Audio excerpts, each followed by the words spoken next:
Alright guys, Feeling back, another live stream. More Final Fantasy VII Remake. But we're finally gonna finish it tonight. However, I will say again, gonna probably be a shorter stream tonight. I do have some stuff going on tomorrow morning, sadly, to where we're probably gonna cut it probably like 2.5 hours in or so, 2 hours in maybe. Anyway, yeah, and what's there to talk about? Obviously, Big Brother Double Eviction happened. That was great. Like, when was the last good Double Eviction? I mean, I guess the triples like was fine, but and again, talking about US, what was 21's? Yeah, Christine. Maybe frowning suits you better. I mean, yeah, it probably hasn't been since. Wow, like when? It's been a while, right? Since a good double in US, I feel like. But yeah, and this is a really good one. Yeah, really. And it's kind of sad to see Michael go out, but also it's like it really does open up the game at that point to a degree. I guess we do have like a clear front runner right now, but like it still feels like.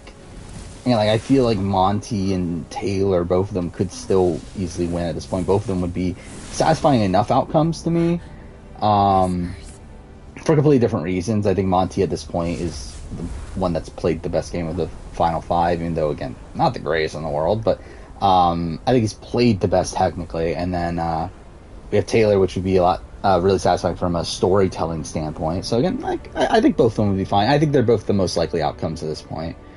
A Turner win can happen, but it's like, and I would be kind of whatever on that, but whatever. Power rankings in terms of winning, it's Monty, Taylor, Turner, Alyssa, Brittany. But then Alyssa's going home, so who cares? Next week could be interesting though. I don't think it's the best double ever. For me, it's not the best double ever, but it was a really good one. Like I would guess top 5. Again, I need to revisit my my double eviction ranking I did. What was that, after BB24? Which I don't think either of the previous double evictions would make it too high. Oh, did I only do a top 10? Oh. Or did I rank them all? Did I do that like situation where like I said top 10, but in reality I ranked it all? How'd I do this? Oh, fuck off. Why am I getting ads like every 2 seconds on this? Oh, that's great. Either way. But yeah, I assume it's going to be pretty high. There we go. Yeah, I did rank all of them. Again, why didn't I just name the video ranking every double eviction? Whatever. Again, this was, what, November of 2019. So yeah, I don't think it's better than the Jeff eviction. I don't think it's better than the Judd or Alyssa evictions. The men are on standby, sir. It's probably number 4. I think it's probably right after that. So yeah, I thought it was a fun one. Yeah, what's going on Twitter? Like the whole damn building's made of them. Taylor's mastered out last. What does that even mean? What are they doing? Like everyone has. Who knows? But yeah, I think like again, like obviously there's the people that are like massive Taylor fans and are like essentially in the position where like if anyone goes against something that leads to a Taylor win, they're upset at that, which is just dumb. But This we don't need. yeah, I mean like obviously it's like Taylor, like if we take away the week 1 stuff, like her like she was supposed to go home, if we take that out of it, like she's still like a very middling like player. She's probably like bottom middle tier win for me. How excited am I? Oh, I didn't talk about that. God damn it. How excited am I for Assassin's Creed Mirage? Guess what? Special video tomorrow. Out of the blue last night, I watched the Assassin's Creed showcase, and it just like pissed me off to where like I just had to make a video. So yeah, special video tomorrow, extra video, 12 minutes of me ranting about Assassin's Creed again for some fucking reason. But that's coming. Like I literally like I got home, watched the showcase, recorded it, edited it, and like stayed up till like 3:30 in the morning doing it. But yeah, that's the thing. Oh, actually, I did watch Cobra Kai. That is the thing. I spent all of my Friday pretty much watching Cobra Kai, so that is something. I watched the entire season.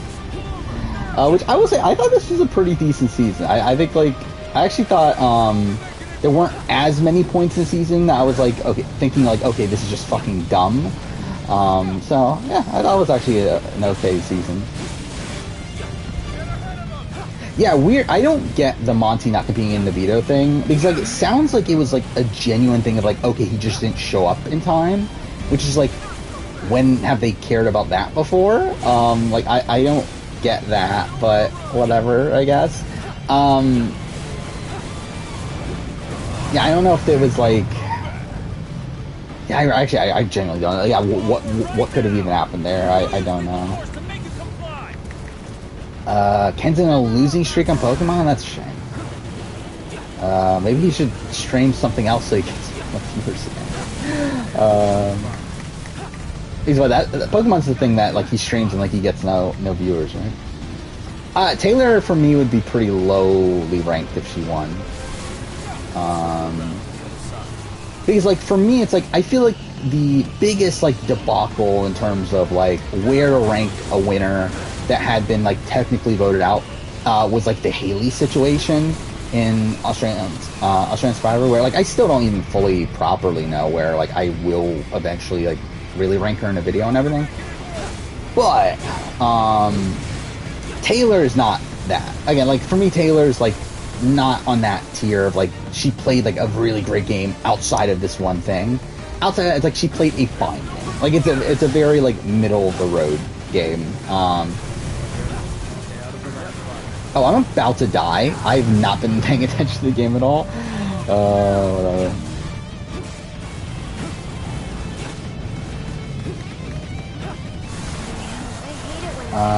So like, yeah, that's what I was wondering. Like, was it like this thing that it was part of the veto comp? Okay, I actually died. That's really sad. Like, was it actually like part of like the veto comp to wake up in time? Because like I know they've done that before. But it still seems weird that they actually DQ'd someone for that. Especially at the final 5. Like, that is kind of insane to me.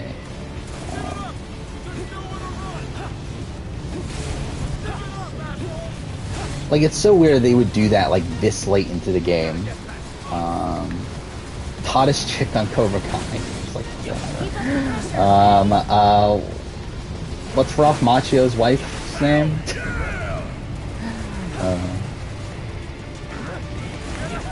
Oh yeah, I did watch the AU episode today, and I'll be honest, I barely remember it. Oh wait, what? Yeah, we gotta talk about the bow. Like, what was that? That was so funny.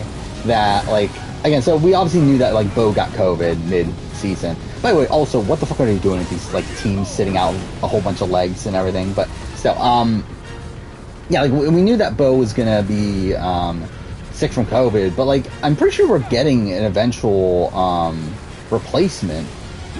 But it's like really weird that like I guess they didn't get him in time, so like we got this robot, like this like robot to do the hosting at the mat, and then we had like Bo video call them at like for like the eliminated team at the end of the episode. It's like, what are we doing? Like, what is this? Like, it was so funny to me. Like, I mean, I'm assuming that, yeah, it's just that they couldn't get the guy in time, but, like, still, it's so funny. They actually got to the point where they got, like, a robot to do it. Yeah, just imagine if, like, every, like, reality TV host moving forward is, like, a robot. Like, that'd be great. Is Turner Bond 2 winner? No, I think he's middle tier. Like, I mean, he's kind of in line with, like, he's essentially like kind of a worse version of Casey, I guess. Where like I think Monty, the way I look at Monty's game right now is I look at him as a better version of Xavier, or at least if he were to win, I think I actually think probably Xavier's probably a better player maybe, but I think in terms of the winning game, I would say Monty's winning game is more impressive to me than Xavier's.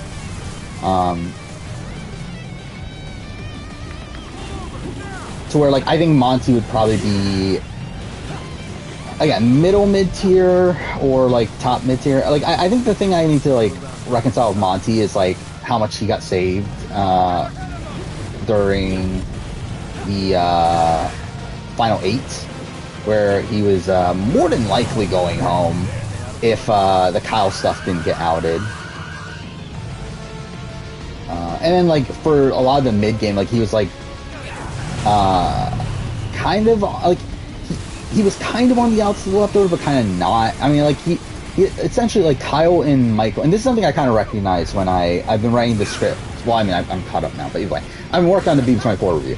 And like I think something I kind of realized just how much almost this entire season is like based around Kyle and Michael's gameplay. And like there's like a massive period in the middle where like Monty's not really doing much.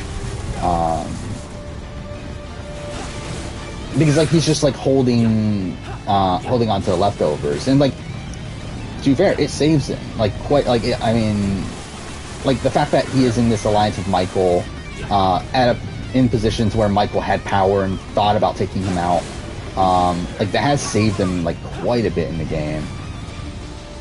But again, there definitely is that middle period where like he's not really doing that much. Okay, what the fuck? Did I just die again? I did. Cool. Well, this is great. Well, again, tonight's gonna be a shorter stream anyway. But yeah, at least this will drag it out a bit. Thailand retrospective is in a couple weeks.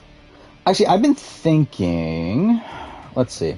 So again, tomorrow is I have like the video I just put together yesterday. This thoughts on Assassin's Creed Mirage and Infinity 2022 showcase review, whatever. So that's an extra video. This Wednesday's video was going to be a Life is Strange True Colors retrospective. And I think it kind of has, like, it doesn't have to come out because, like, who the fuck cares? But, and technically the 1 year anniversary is tomorrow, actually. But, that's why I currently have scheduled. I believe, yeah, so Thailand retrospective is a week from then. So a week from Wednesday is when that's scheduled. It's actually, I didn't realize that. It's on the premiere date of Survivor, isn't it? But we're kind of in a, like, up until that point, like, this is going to be a shit period for the channel, if I keep the schedule the way it is, which, like, I'm probably going to, just because it's, like, what are you going to do? But again, like, the Life is Strange True Colors videos on Wednesday. Saturday will be the Challenge USA video, which will probably not do that well. And, I'm hoping to have The Last of Us Part 1 video out on Monday, but I guess that one's a bit loose just because I'm still playing it. And like I'm going to be kind of busy periodically throughout the week, but I'm hoping I have enough time to finish it and make that video. It'll be a relatively short video. It's going to be like 15 minutes maybe, but still. Yeah, like it's like the next 4 videos, like 3 of them are video game videos, which is really weird. But again, like obviously 2 of them are extra videos, and then also it's like after that it's like a massive string of reality TV videos again. So whatever. Yeah, I heard about Queen dying. I don't care personally. Again, that's the thing that happens. Is there a fatal flaw in Michael's gameplay? I mean, threat management, obviously, but it's like, really, it's like Michael also kind of gets screwed over by how the split house happens. Where because Michael and, well, one, because of Joseph leaking his information, that makes it so that Kyle doesn't want to work with Michael anymore. Which, to be fair, I think, like, because of his, like, poor threat manager, I do think that would have happened anyway, eventually. But it's like, I do think the way the split house happened allowed for his game to be exposed a lot easier there. Especially where, like, he's not, like, there to kind of counter a lot of these claims. But it's, like, realistic, again, like, I think threat management's, and that's part of it. Also, it's, like, I think he was just, like, playing way too passively last week. Where I think, like, he kind of... It's kind of weird, where, like, he kind of resigned himself to having to win out, but also didn't. Where it's like as if he, like, was thinking, like, okay, I'm probably gonna have to win out at this point, but, like, then doesn't actually, like, strategize as if he needs to win out. So I really don't know what he was doing there. And I talk about in the review. But, yeah. Dance of Stars casted out? Yeah, I don't know most of those people. I did see it. Am I going to watch the Mole reboot? Probably, eventually, but it's not coming on the greatest time. In terms of, like, it's soon. I mean, it's like, what, less than a month? I would like to eventually rewatch the old Mole seasons. And by rewatch, I mean, like, I watched them when I was a kid. I haven't watched them since. So I think it would be interesting to watch them now. And I wanted to do that before the reboot, but I just don't know if I'm going to be able to do that.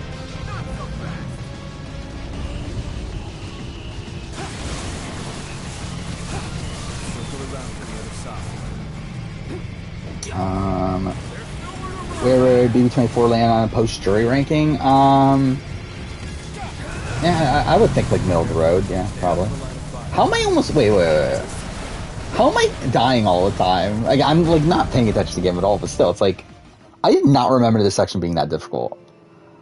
Whatever. Why I think Kage... Again, the thing with Kageon, I've said this a billion times, like, it's personal bias. Why I have Kageon higher. Because, again, like, for me, Kageon is, like, the season that, like... I mean, I was into Survivor already, but, like, I think Kageon's where I, like, went all in on Survivor. And also, I think, like, the thing to factor in there, the post-merge ranking, in particular with Heroes vs. Villains, the thing that boons Heroes vs. Villains so much is that it's so short, that it's only 5 episodes, and that leaves, like, very little room for, like, not, like, solid content there. Like, because, like, really, it's like, what is the worst episode? It's the Roof Reboot. Which, like, even that is, like, a fine episode because there's still stuff going on. And, like, again, it's such a short pre-merge. Such a short post-merge that it remains strong. While, like, Kageon's is one of the longest post-merges. Like, Kageon is, like, over half the season is the post-merge. I believe it's, like, 8 episodes. So, like, that's a major, like, like, really, it's, when it comes to that, it's mostly formatting that causes the Kageon post-merge to be lower than the Heroes vs. Villains post-merge to me. In the fact that, like, Kageon had more episodes, and through that, in the, like, sections of, like, stagnation gameplay-wise, it's like, there were, like, 2 episodes that weren't as great in comparison to, like, the one from Heroes vs. Villains. But it's, like, probably the higher, like, there's probably higher highs throughout Kageon's. But again, it's just the fact that it's a bit longer.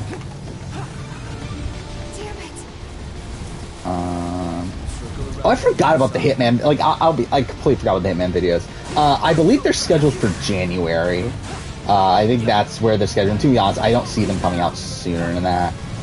I don't see them coming out later than that either. I think they'll probably come out in January.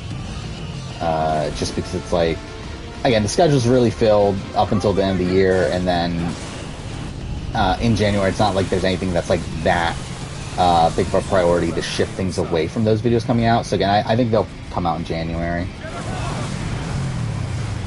Yeah, I did feel like the Turner, like, that kind of comes out of left field, right? Because, like, I know it happened, but, like, I don't know, it just seemed kind of random for him to bring that up.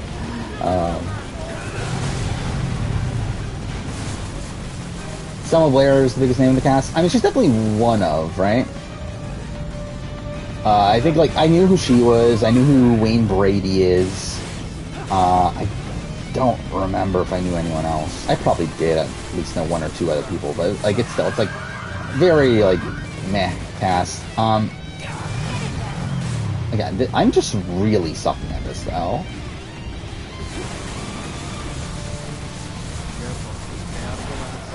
Cool. Cook Island's got 13 on the Survivor season ranking. That's a travesty.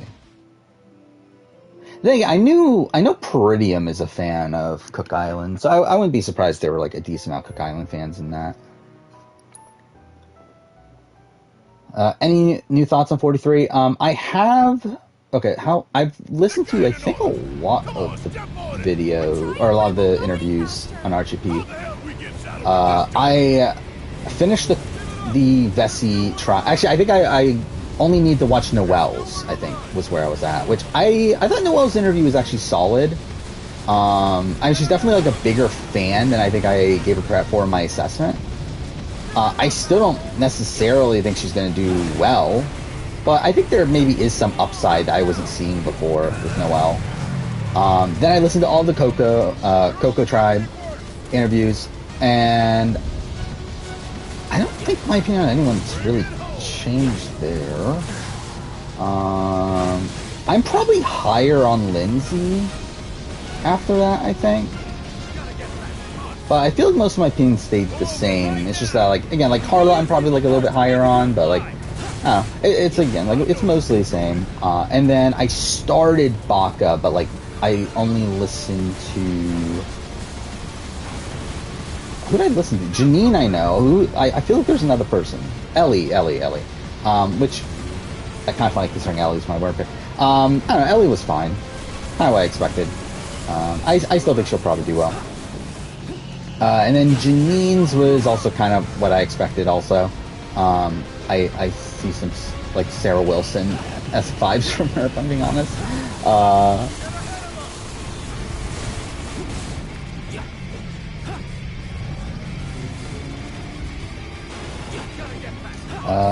Do you think we wouldn't pay attention to Survivor if it was called Expedition Robinson?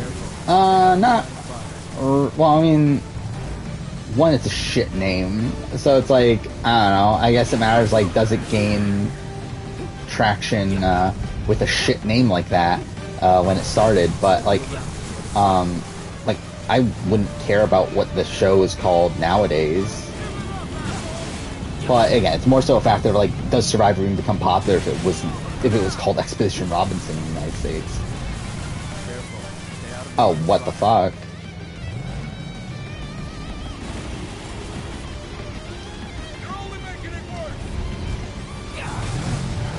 Imagine if Kevin wasn't able to compete in the triple. Yeah, I mean, that's like kind of a different situation, right? Because it's like, well, actually, I don't know. Is it? I mean, I guess.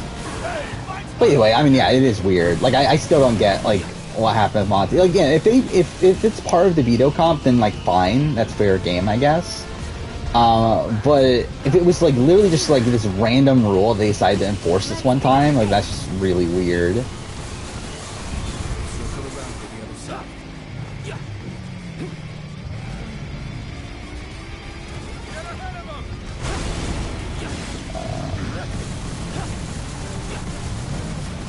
Yeah, you're Soul Robinson, that's what you are. I don't even know what the veto comp was, if I'm being honest. I never bothered to look into it. All I know is that obviously Brittany won it. And they did it really early in the morning, right? Which obviously plays into probably why Monty didn't compete. But that was weird though. Yeah, it was like, I remember like just waking up on Saturday and just saying, oh, like Brittany won the veto already.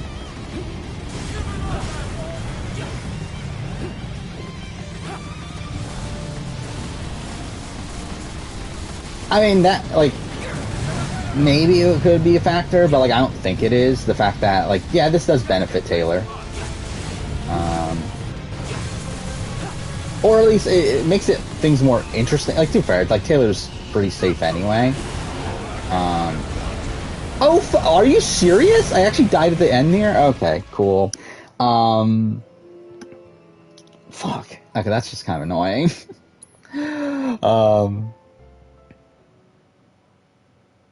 But yeah, what was I talking about? Oh yeah, the Taylor. Yeah, realistically, Taylor wasn't going home this week anyway. But I do think it makes it more entertaining if Monty doesn't win the veto, because like Monty just would have left Nelms the same, and it would have just been a pretty straightforward Alyssa boot. Which, to be fair, at this point, a pretty straightforward Alyssa boot. But at least there was like some drama leading up to it, and like there's still drama going on now. Like I don't know what the fuck Monty's doing. They're like kind of berating Brittany or whatever. That seems like not the greatest jury management there, but I guess it won't matter if he's sitting next to her. I do wonder, like, what is Monty's plan right now? Like, I'm assuming, like, is his plan Final 3, Taylor, Turner, him? Like, I know they made that deal the other day, and that is a great spot for him to be in. Where in that position, they both take him to the end, and he definitely beats Turner. I think he more than likely beats Taylor, though that's very close. Like, it's probably 5-4 with him and Taylor, which again is way too close, like, for him to like really want that scenario. But again, like getting the 3 of that is pretty perfect. Like if he gets Brittany out next week, like he's pretty much won the game. Though I do think issue there is, and like something I don't think people are talking about is the fact that like Monty's in danger next week no matter what.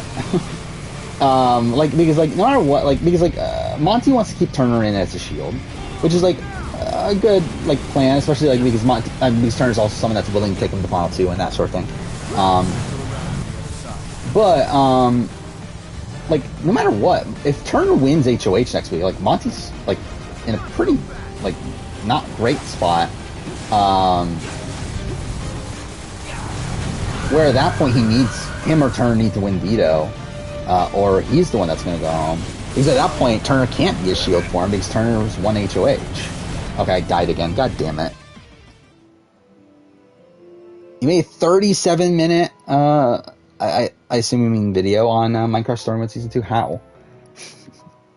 Dude, I probably could if I cared enough to, but I don't. They're gaining on us. Come on, step on it. I'm trying, but it won't go any faster. Yeah, 43, like, I feel like we're seeing a lot of Jesse in the pre-game stuff. To where, like, I feel like Jesse is, like, locked in, like, mid-merge.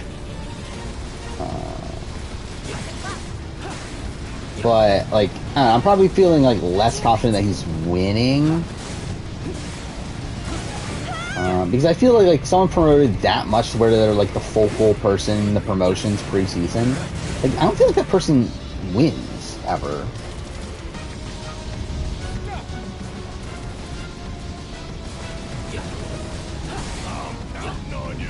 How much do I think production played a factor in protecting Taylor in the formation of leftovers?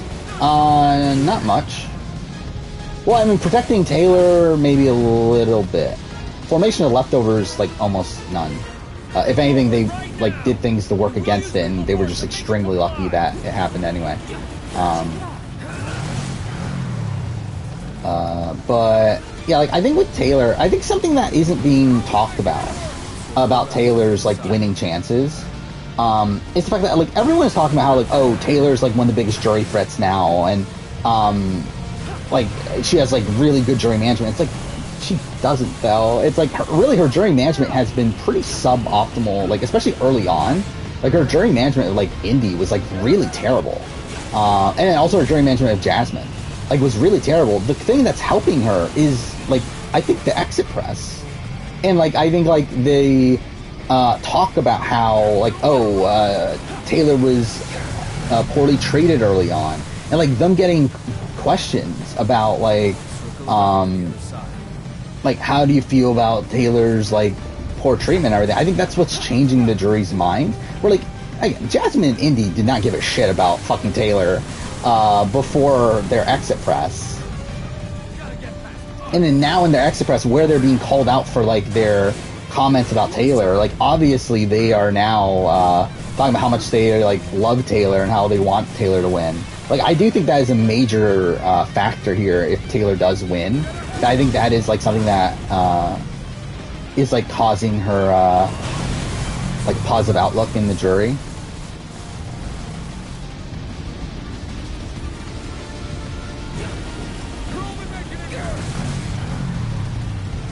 especially if like we're in a scenario where she like wins against like a Monty. I feel like that's like a major aspect of it there. I still don't think she would win against a Monty. Alright, we finally finished that. But it would be pretty close. I forgot where the vote. So against Monty, Taylor Monty, which again is pretty realistic right now. Like that could happen. Where again, like if Brittany is able to go, like essentially if like, so what would need to happen next week? I guess like, I get anyone but Brittany wins HOH, Monty or Taylor win, or Turner win veto. They vote out Brittany at 4. Which, in that scenario, Taylor is going to take Monty if she wins final HOH. So it's like, again, that's like a somewhat realistic scenario. And yeah, I mean, like, I think Indy would vote Taylor. I think Jasmine could go either way. I think Jasmine could go either way. Let's just say Taylor, based on like what we saw in the jury house and everything. But then you got Joseph would also be Taylor.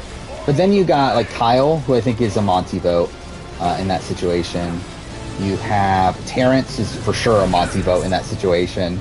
You have Mike. Actually, Michael's probably Taylor. But actually, now I think about it, it's probably going to come down. Actually, this might actually bite Monty in the butt. His treatment of Brittany this week. But like, it's going to be 5-4. Or it could be 5-4 because even then Alyssa's like kind of up for grabs. But yeah, I mean, I guess he would beat Jasmine actually. I guess that's probably the scenario we're at. You're kinda in a hurry. Oh, actually, then again, Joseph would be either way, wouldn't he? He's not definitely. Yeah, Joseph's not locked for Taylor, I guess. Because it is Monty who is also his closest ally. But either way, I'm like, yeah, it would be a very tight vote between Monty and Taylor. Any challenge news? I don't think so, right? I think we got some UK cast for UK, but don't care. Don't know any of these people.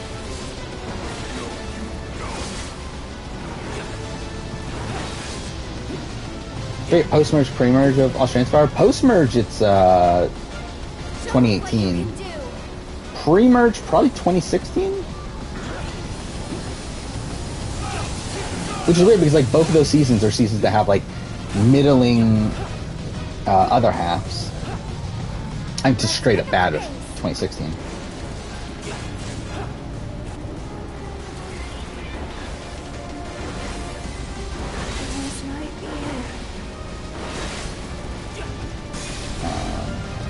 Yeah, I do think Monty like for sure beats everyone else. I think Taylor probably beats everyone else as well.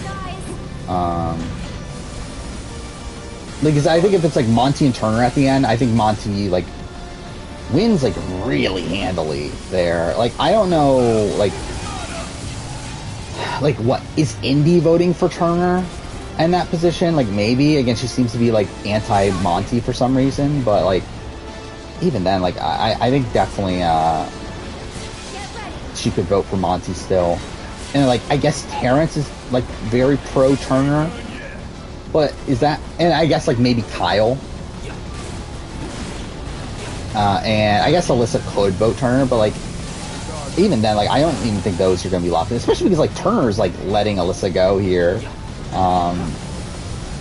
for like no reason. Also, really bad on Turner to get rid of Alyssa this week. Well, and to be fair, he doesn't have a choice, but like he wants Alyssa gone too, though. Like he's okay with letting her go.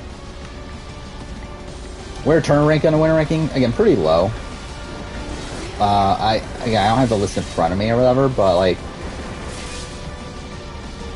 above or below Josh? Don't give up.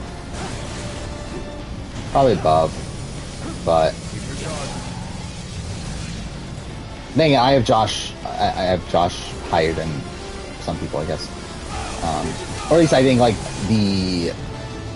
my interpretation of Josh's game is higher than most people, I should say. Because like realistically, placement, like it's not that much higher than most people. It's still bottom tier, but like, but it's not. It's like top of the bottom tier. You watch Mojo's top 10 or top 20 craziest fire moments.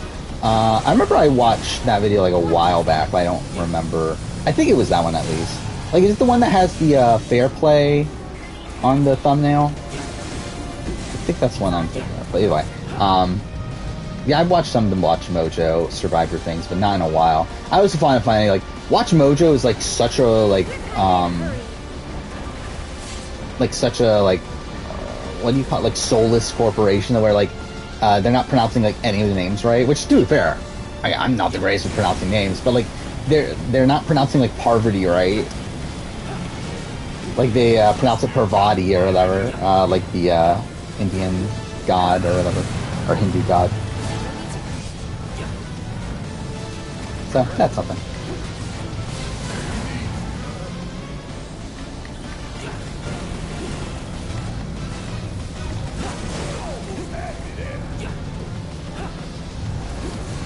Tajin? Yeah, Tajin. Yeah, I've gotten Tajin sorted now, though. So at least there's that.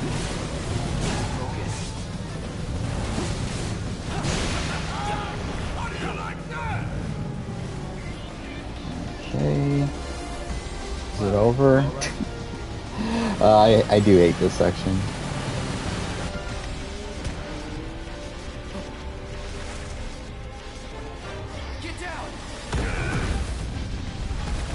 Well, per story ranking for Big Brother and stuff will probably be, I'll do it eventually, but not sure exactly when. But yeah, like both 22 and 23 would be pretty low, I feel like. And 22 is like, the entire thing is low, but 23 would also, probably be low.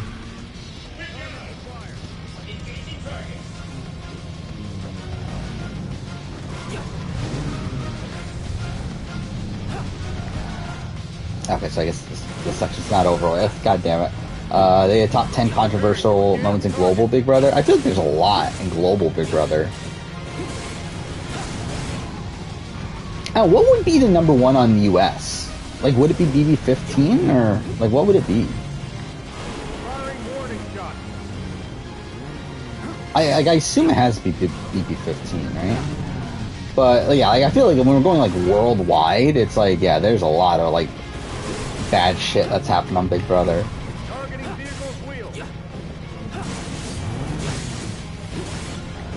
Yeah, I didn't see the commercial for 43 with Jesse, but I've heard of it. Which again, I think is a good sign for Jesse in terms of longevity. How's the game? Very mixed right now. I love the game, like, genuinely, but like, I'm barely paying attention to it at this point.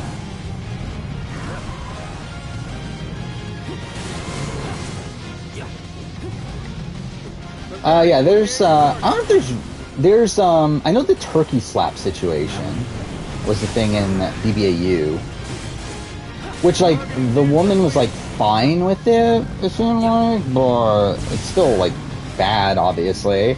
I don't remember if there's like actual rape though. There probably is, I would guess, somewhere, which obviously shit.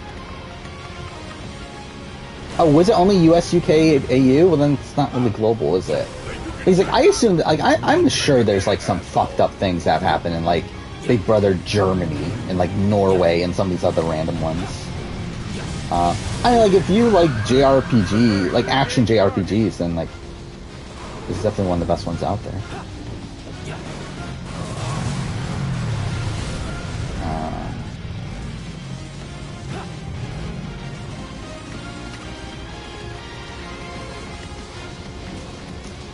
What's my team? Football team? I don't give a shit about sports. I don't have one. Never played a Final Fantasy game before. This would be an interesting one to start. It's a pretty different one from the traditional Final Fantasy games, but like, it's a really good one. Obviously, it's a like kind of a remake of 7, and like remake of the first like 5 hours of like a 40-hour game. but they bloated it out to be a 20-hour game. You good? Somehow. But I mean, like, technically I'm streaming like the end of it, so it's like, Bob, you okay? So now, they're on our side?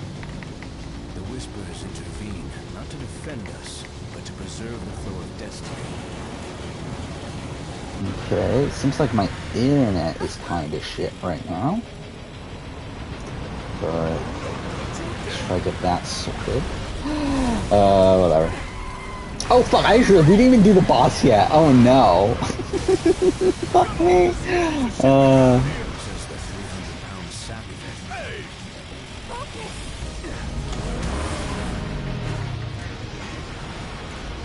Waluigi On you. is doing a Kelly Wentworth.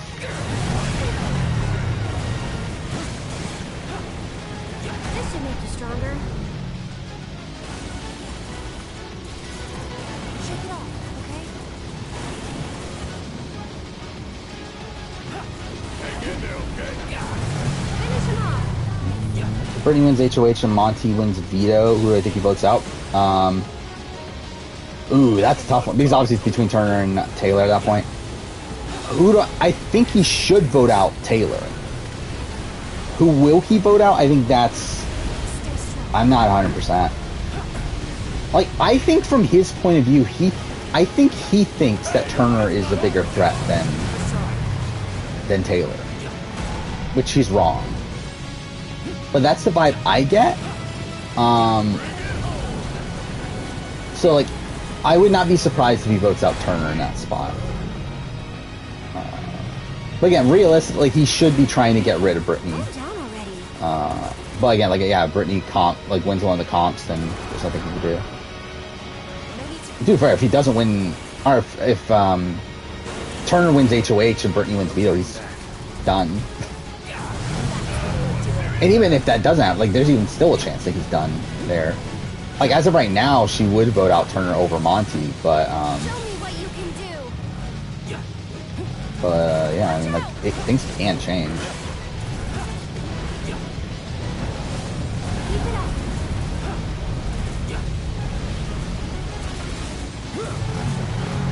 I mean, I think with Bryce, like, yeah, like, most things he does is for lulz, but, there's definitely points where it takes it too far.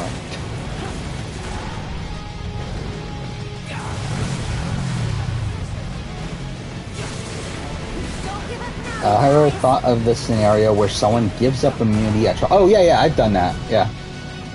I've been waiting for someone to do it. Yeah, so if you have an idol that expires in that round, you give up, and you win immunity, then you give up immunity and then play the idol on yourself. Yeah. I think that'll be fun. Like, it's a nothing move, realistically.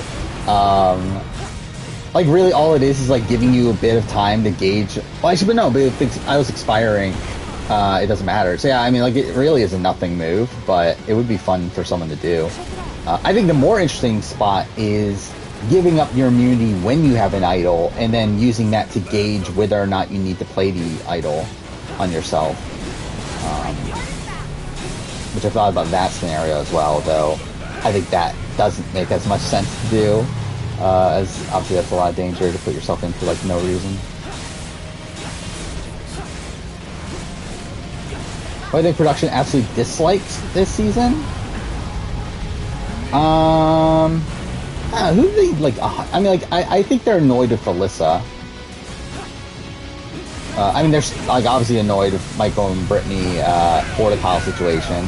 I also think they're not happy with Kyle in the sense that they didn't want, like, this controversy to happen. I think they probably, like, I don't know, I guess, like, how do they feel about, like, a Pooch and an indie?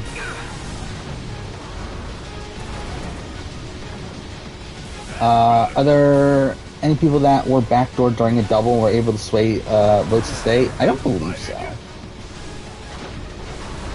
Because I think, like, I don't know if anyone's ever changed someone's mind.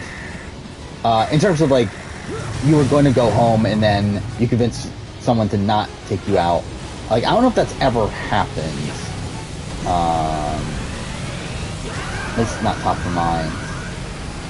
Like, I think there's scenarios where, like, okay, the HOH's initial target was this person, but then, like, someone convinced them to not even, like, put them up or something. But, like, once they're the target, I feel like they're usually going home.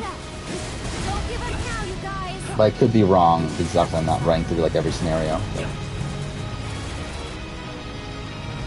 Do I think Island Modifier is considered more for Survivor players that they'll start to play their arrows before to vote more often? No. I just think they like the concept of Ion Nullifier. I don't think it goes that deep. And I think it's like, I don't know why they like the concept of Ion Nullifier. But I think they do. Production favorites are now Taylor and Turner? Probably, yeah. Do I have to start from the beginning? I do, don't I? Like, fuck this section. Like, I thought I'd be done with the game at, like, an hour, like, a little bit over an hour and a half, but... Or a little over an hour, like, before an hour and a half, but, like, probably not happening at this point. It's taking forever. Does Jeff think 41 and 42 are better than Winners at War? I don't believe so. He's never made a statement saying anything, like that. I think he said 42 is one of our best seasons ever, but he's never said it is the best like he has with Winners at War. So I think Jeff is still in the spot where if you ask him right now what the best season, I think he probably will still say. Well, I think Winners at War or Borneo, but yeah.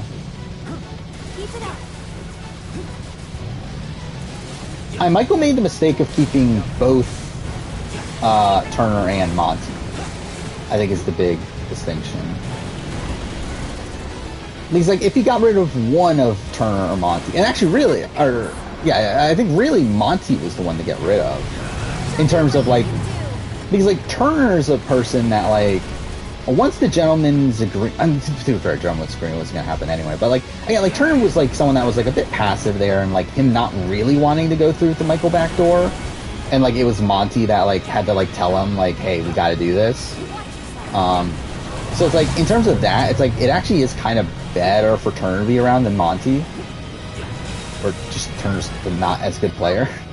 But I did see this, like, there was a bit of controversy over, like, who deserves the credit for the Michael boot. And, like, because, like, Taryn is saying that, like, Taylor deserves the credit. I think Monty still deserves most of the credit. I think Taylor should get some credit. Where if it wasn't for Taylor, then Monty would still probably be under the mindset of that we can't get rid of Michael because the girls are still together. But even then, it's not even like Taylor was doing this like super intentionally. And then also, it's like, even if that is the case, it's still like Monty's influence over Turner that got the move to happen to begin with. So like, again, for me, I still would like credit Monty a lot more. And like, I think there's also the situation where like, even then, like, when the situation's in front of Monty, is he really still gonna go through with it? So where like, I don't even know, like, even though like, yes, it is the thing of like, after his conversation with Taylor, where Taylor mentioned that, hey, why are you not targeting Michael at this point? It's like, yeah, after that, like, Monty was like, oh yeah, I guess we can target Michael, and then went to Turner and said, hey, we gotta target Michael. But, I think there's still, like, scenarios where, like, I think he still would have changed his mind, before, and also it's like, the entire execution of the move is on Monty, so, like, again, I would still credit Monty.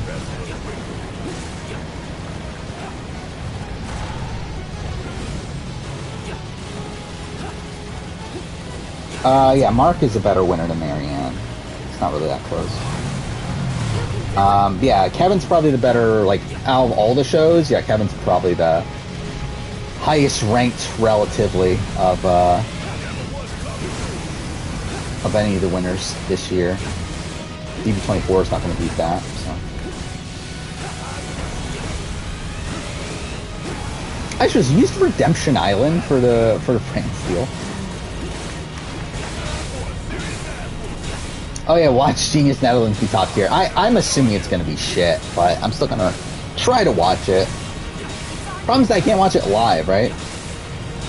Because people need to subtitle it. But I believe there is already like a group that's saying they are gonna subtitle it, so at least there's that. Where Cliff be ranked if we run BB21? I mean, it's tough because he got voted out. So it's like he still probably would have to be bottom tier, but if it wasn't for his vote out, then probably like top, middle, bottom, top tier. Like kind of in that range. Okay, cool. This is shit.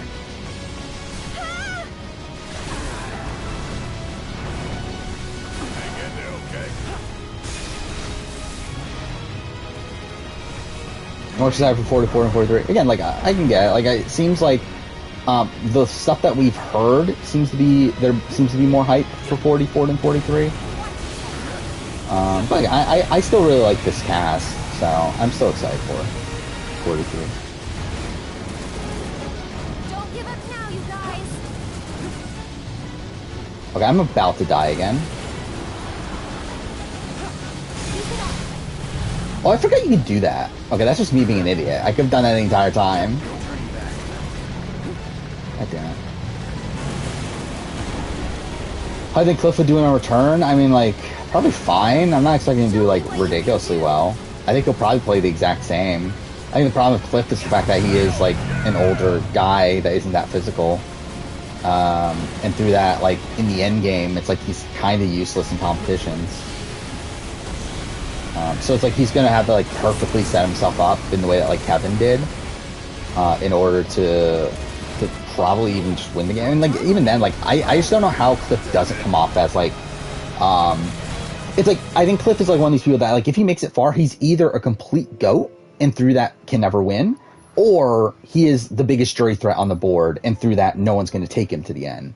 And he actually got like a decent scenario in 21 where like he had Nicole that was willing to take him to the end, even though she knew she would lose to him. Shake it off, okay? But, like, I don't know how likely he is to get that person. And even in that scenario, obviously, they weren't able to get to the end anyway.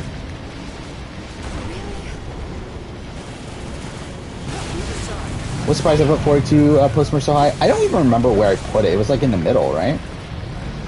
And I think a lot of that comes down to the end game, because I did feel like Final 7 on was pretty good. It's just that, again, like the beginning of the merge was like not as interesting to me.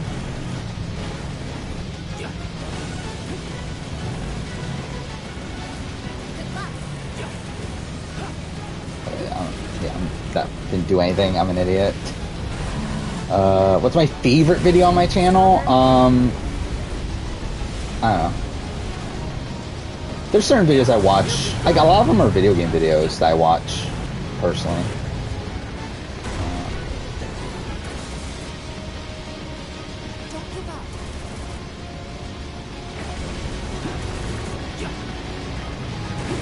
But yeah, like in terms of reality TV stuff, like I don't really watch a lot of those videos that much. And if I do, it's something like associated to a show that I don't have the greatest memory of, and like I want to refresh myself on it. Like I did rewatch my like A&W reviews not too long ago to kind of refresh myself on A&W, and same thing with The Circle. I did that a bit back, but it's not like those are my favorite videos. But again, like just in terms of like reality TV stuff, it's like I don't really like my reality TV videos that much. Like even then, like my video game videos are shit. Like they're not made well, but like I don't know. I think those are like purely like passion projects more so, while like video game videos are more like feel like I need to do them for the sake of the channel.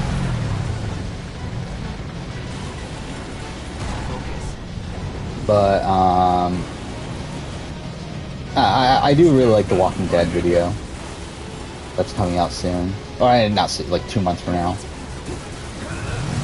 But again, it's a fucking hour and 54 minutes.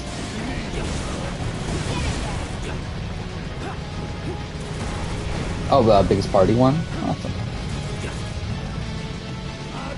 I do rewatch my like top 25 games of the generation video every now and then. I rewatch my like year in gaming videos every now and then. Or stuff like that. I've also, like, at this point, I think I'm pretty dedicated to going all out on a Last of Us retrospective next year.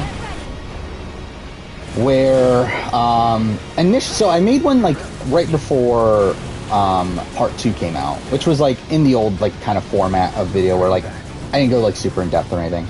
But I think after working on the Walking Dead video, it's kind of made me, like, I feel like I need to do this for The Last of Us.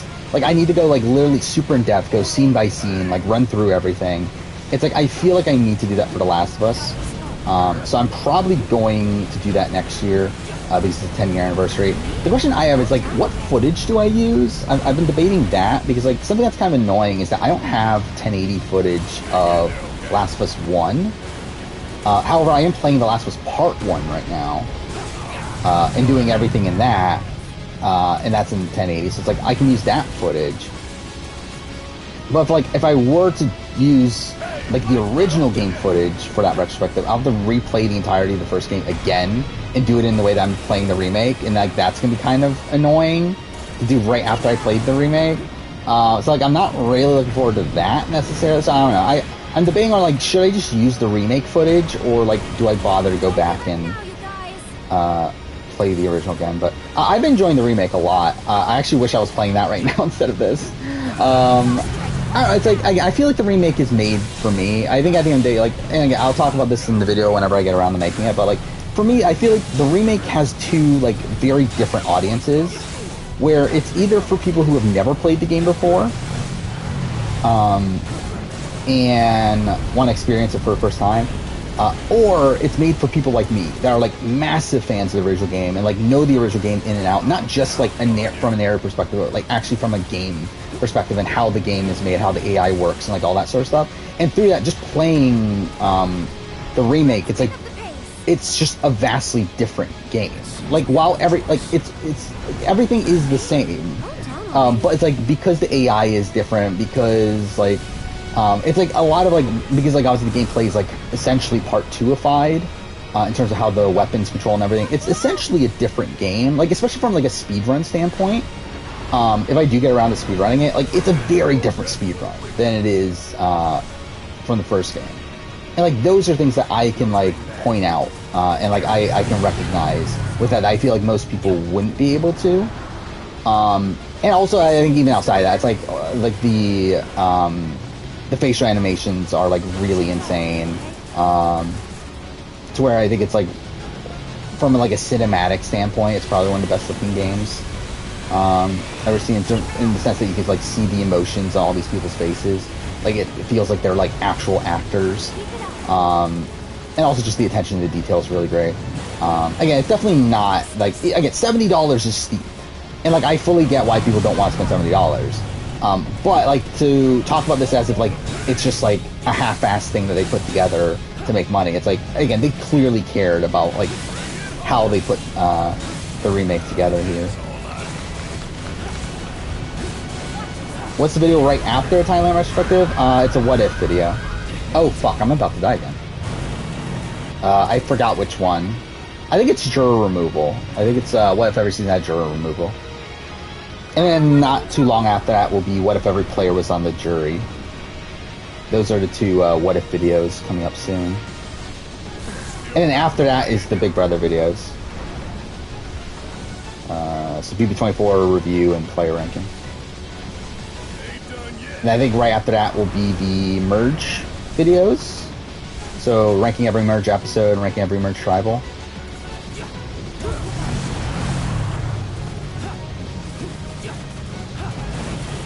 Wow, I'm like really shit at this game.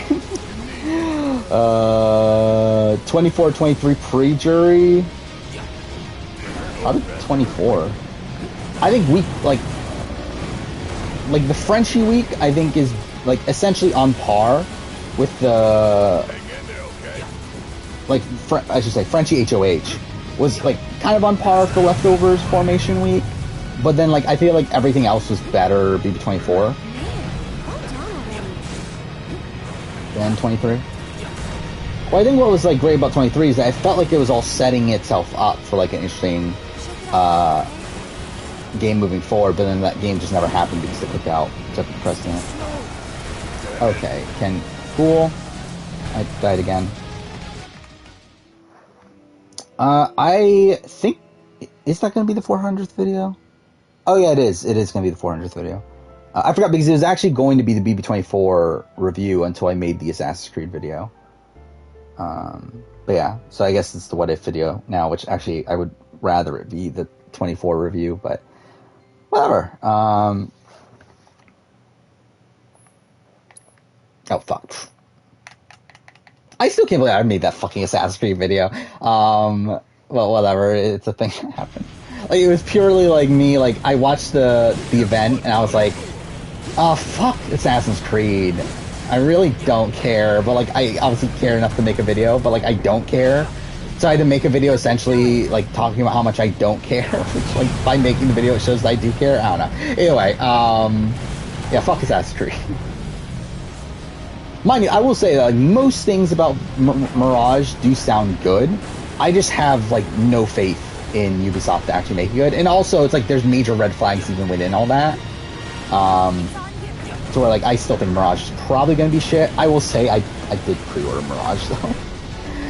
Not because I actually intended to pre-order Mirage, but because Best Buy is doing a deal where they're giving you a $10 gift card. And also, it's, like, already, like, a $50 game, so it's not even that expensive. So it's like, I was like, fuck it, whatever. I guess I'll get Mirage. I'm not getting anything after Mirage, though. I'm fucking done at that point. But, again, Mirage, like, is the last game before Infinity, and it's like, okay.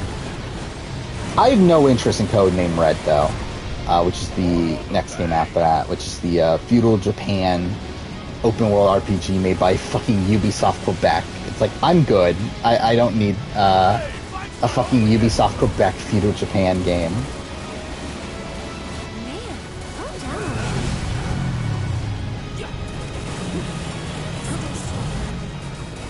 And then the other one, Hexa or Hexe, I forgot which one it is. I had to fucking stop in the middle of recording to look up how you pronounce it. I think it's Hexe, right? Either way, that one's a bit more interesting, but, like, also it's not Assassin's Creed, so it's like, who the fuck cares? Like, it sounds like an interesting premise, but it's like, again, it's not Assassin's Creed. Like, it's again, like, Assassin's Creed at this point, and, like, I love how, like, I forgot to talk about this part of it in the video, but, like, the thing that's so frustrating about all this, they've gone so far into the historical tourism aspect of the series, where, like, I love how, like, the actual name of the series is Assassin's Creed, which would make you think, oh, it's gotta be about assassins and their creed, but no, we're gonna make it about historical tourism instead. But yeah, I mean, that's, like, Infinity is just the epitome of all that, where, like, it's like they're, like, not even, like, hiding the fact that they don't give a shit about assassins, the Assassin Temple of Conflict anymore. It's just them going all in on history is your playground bullshit.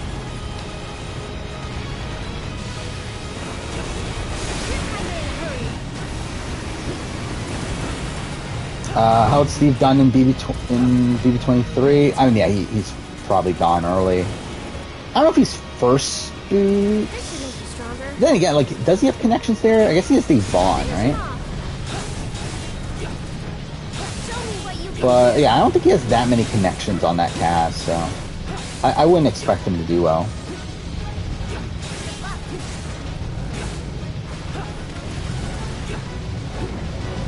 Am I expecting 43 a bad twist? I mean, I think it's going to keep some of the bad twists from 41 and 42, but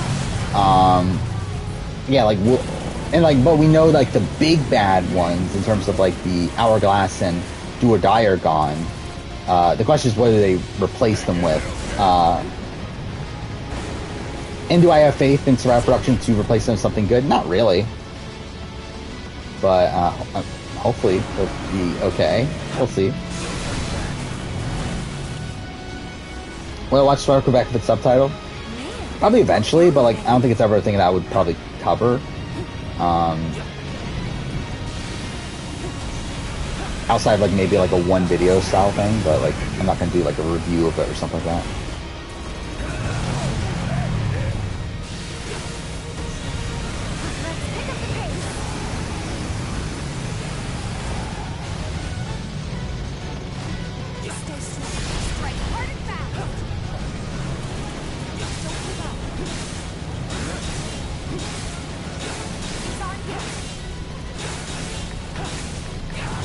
Yeah, I intend to be done with Assassin's Creed after Mirage.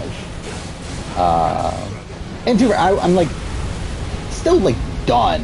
It's just that it's like, Mirage is like there's like interesting aspects of it that I still would like want to play it, even though like I don't actually think it'll be good.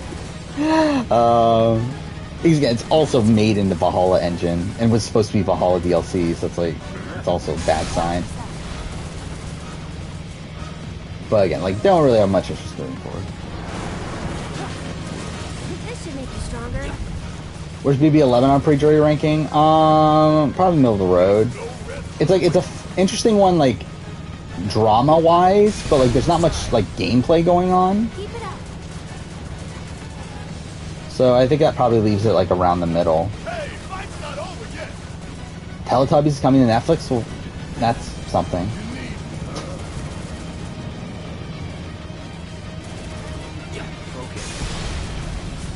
Oh, is that a thing? AU6 is only 20 legs? Can it be 20 legs? Still got fight in you? How many teams are left? It's what, like 14? We're at like... No, we're at like 8, right? Oh, how's it... Would that make sense? I'm an idiot. I completely forgot I could do that. I completely forgot you could,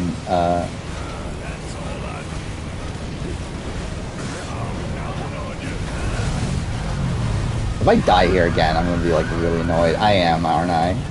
But...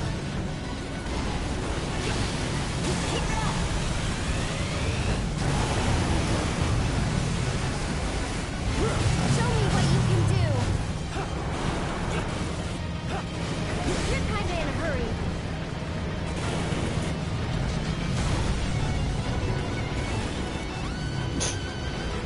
I did rewatch the Kylan moment again recently, which I do still find very funny. Something I did do is I listened to RGP.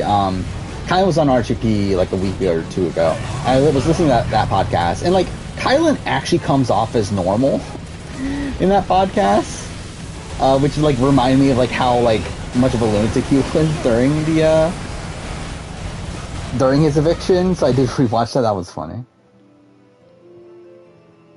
Cameron Dunn in place of David on BB22. Probably still not that well, right? He's probably in a similar spot. I mean, not really any connections. Probably going to be underestimated in a bad way because of him being a rookie. Like, I would probably have more faith in him as a player. But, like, I think he's coming into the game in a pretty similar position. It's gonna be 21 episodes. Okay. So that means only 7 weeks, right? Instead of 8? Which, and doesn't really change too much for me. Just go away.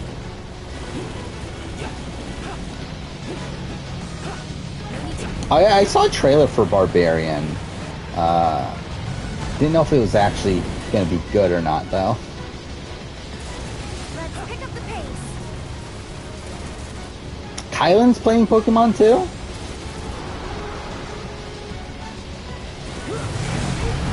Is everyone playing Pokemon right now? Best week of BB22? Probably week 1? Is that the case?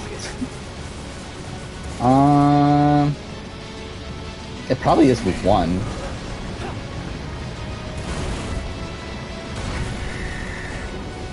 Or I guess Ian week. I got Ian boot week. So we're like Davon won the veto, and Danny should have targeted Tyler, but didn't.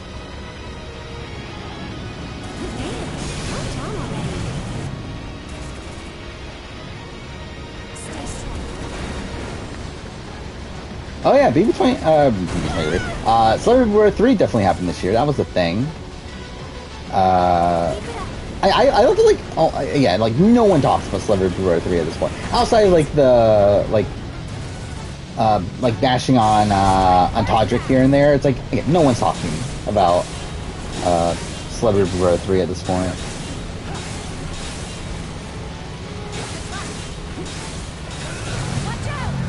So yeah, I'm actually doing the boss battle properly now. That's something. Step in the right direction.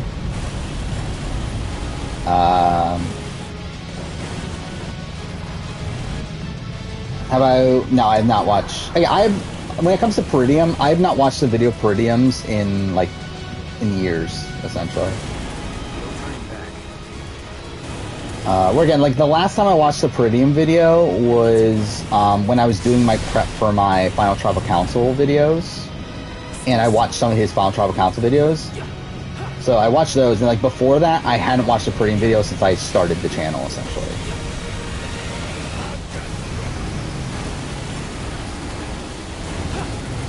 Do you think Bryce will ever get a girlfriend? You would assume so at some point. Considering how much he's trying. You would assume so. Oh yeah, I forgot I did watch the Squid Game video, didn't I? I too far I kind of like scrolled through it more so than I properly watched it, but yeah. Finish him off. I forgot he did that. How many views did that get? Oh wait, that's why, because game's shit and it only lets you... Oh wait, actually, I'm an idiot. You can push circle, it does the other side. Okay, well then I'm an idiot. Still in the section? Yeah, because I fucking hate this section. It's been over an hour. Fuck me, dude.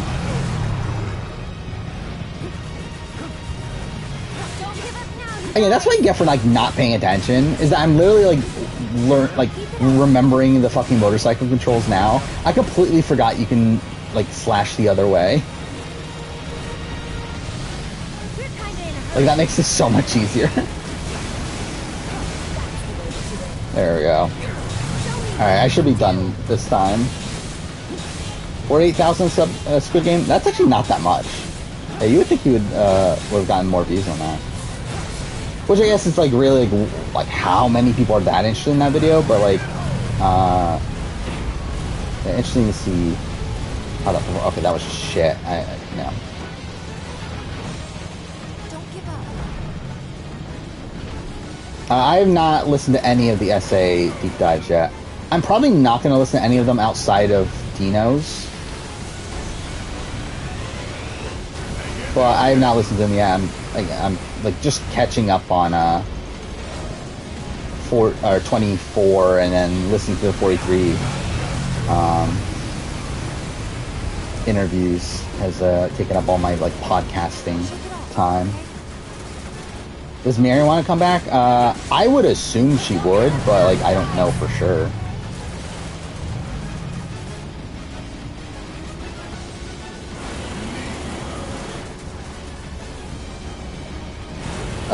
Do I think we'll get the release date of Challenge Australia after the US? Probably around there. Like I don't think it'll be like, not that they'll be actually connected, but like I think like we'll probably get an air date soon. Yeah, I think like once their focus is away from USA, then yeah, that's probably the time to announce it.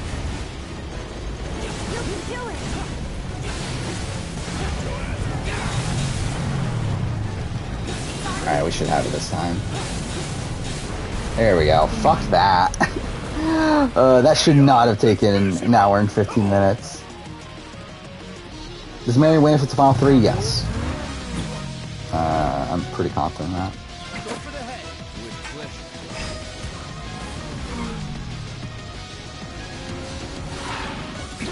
I feel like comparing Survivor to Literal Life or Death is not a good comparison.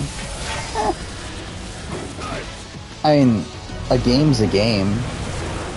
Like, obviously, a game that ends in you dying is, like, a bit more radical, but either way, it's still a game. Again, through that, I think it can be, like, assessed as a game.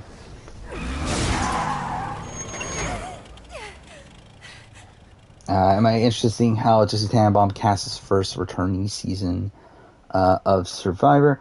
Yeah, it could be interesting. Yeah, because he hasn't. Well, to be fair, do they have the same casting? Like, do they utilize the same casting director? That's probably not the best way to phrase it. But like, anyway, like I believe, like because like Jesse Tannenbaum was already working on Survivor during Winners at War, but like obviously he wasn't that involved in Winners at War. Like I feel like with All Star seasons, it's like the main casting directors aren't as involved. It's like, yeah, they can like help out, especially like in terms of like doing like the interviews to like catch up on like what they've been up to over the years and stuff. But like, I don't think they're as involved in like the actual like in really anything at that point, because like their main job is to find new people.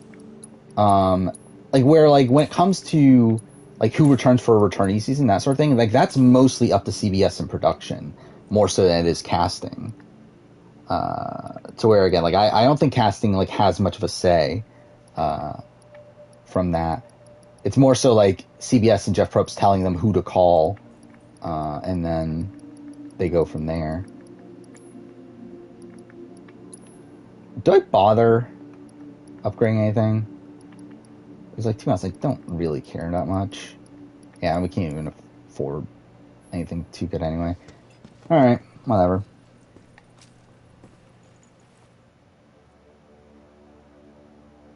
Derek and Claire deep dive for Amazing Race? Not really. I'm probably not going to bother. Yeah, I don't really care that much about Amazing Race to listen to deep dives and stuff for it.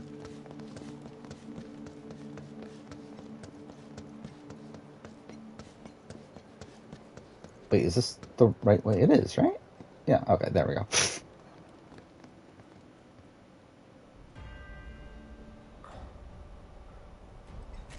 Yeah, I don't get what they're doing with AU6. Where, like, they're taking these, like, teams out for COVID at random points, and, like, I guess they're coming back in at some point. It just feels weird.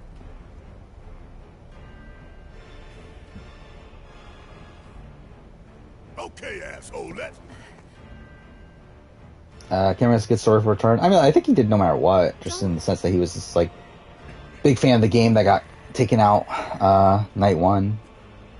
And you're wrong. Those who look with clouded eyes see nothing. How often does Survivor want? Everything about you was wrong. How often do you want Survivor to have a returning season?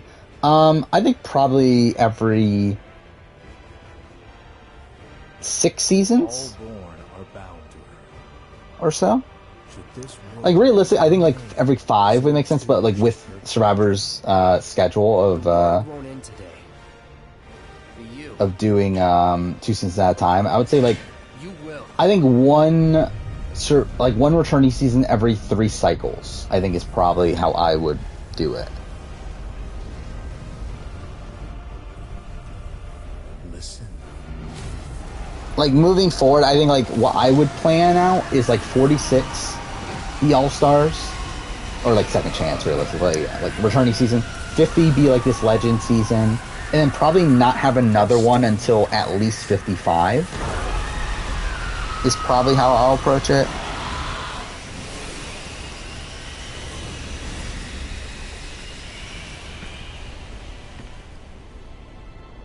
No, Scott hasn't shown up. Again, we talked about this earlier in the stream. They put a robot in, which was so weird. And like, I love how like the cast didn't even know that was gonna happen. Like the cast like seemed to not, or at least either that or like they told them to pretend like you're shocked that Bo's not there. But like it seemed like the cast didn't even know that Bo got COVID. So yeah, that was just really weird. Percentage chance of Bradley returning to Survivor, like 2. 1, very low. Technically not like impossible, but very, very low. Oh boy. The price of freedom is steep. Do I think Devins will do well in return? No, I think he's an early boot. Where he's kind of the worst of both worlds, where like he has a massive target on his back and he's still also not that good of a player. So yeah, I think he'll be an early boot. And whatever happens. And like also has the reputation for like being a very dangerous player in terms of like being able to like win out and you like find and use idols and that sort of thing. It's like I see no reason why they would put Rick Devens around unless they have like pregame.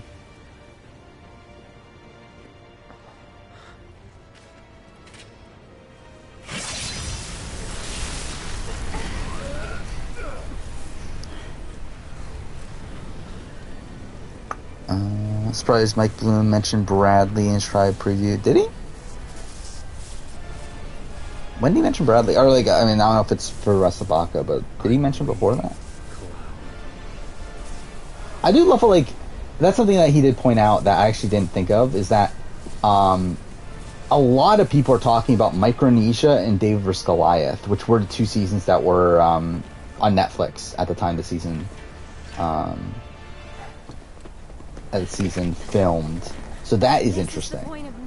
So it does seem like maybe that has played a factor, that like what seasons are on Netflix at the time of filming might play a factor in how people are going to be thinking about the game coming into it. So that's interesting. What does the robot look like? I don't even know how to describe it. It's a weird robot. I wonder, can you look it up? Let's see. Like if you look up Amazing Race Australia robot, what comes up? But it was weird. Like really surreal to see see the show being hosted by a robot. No, there's no pictures of it immediately, at least. I'm not really sure. What will we find on the other side? But yeah, I mean, what are we doing? Why even have Scott? Like, once we've like introduced this this robot, why even bother like bringing in this other guy at this point? Unless like, I mean, how long is Bo gonna be gone for? I guess that's the question. Never-ending sky. Like, it was so dumb though. They literally brought in a robot. What you heard just now were the voices of the planet. Those born into this world, who lived and who died, who returned. They're howling in pain.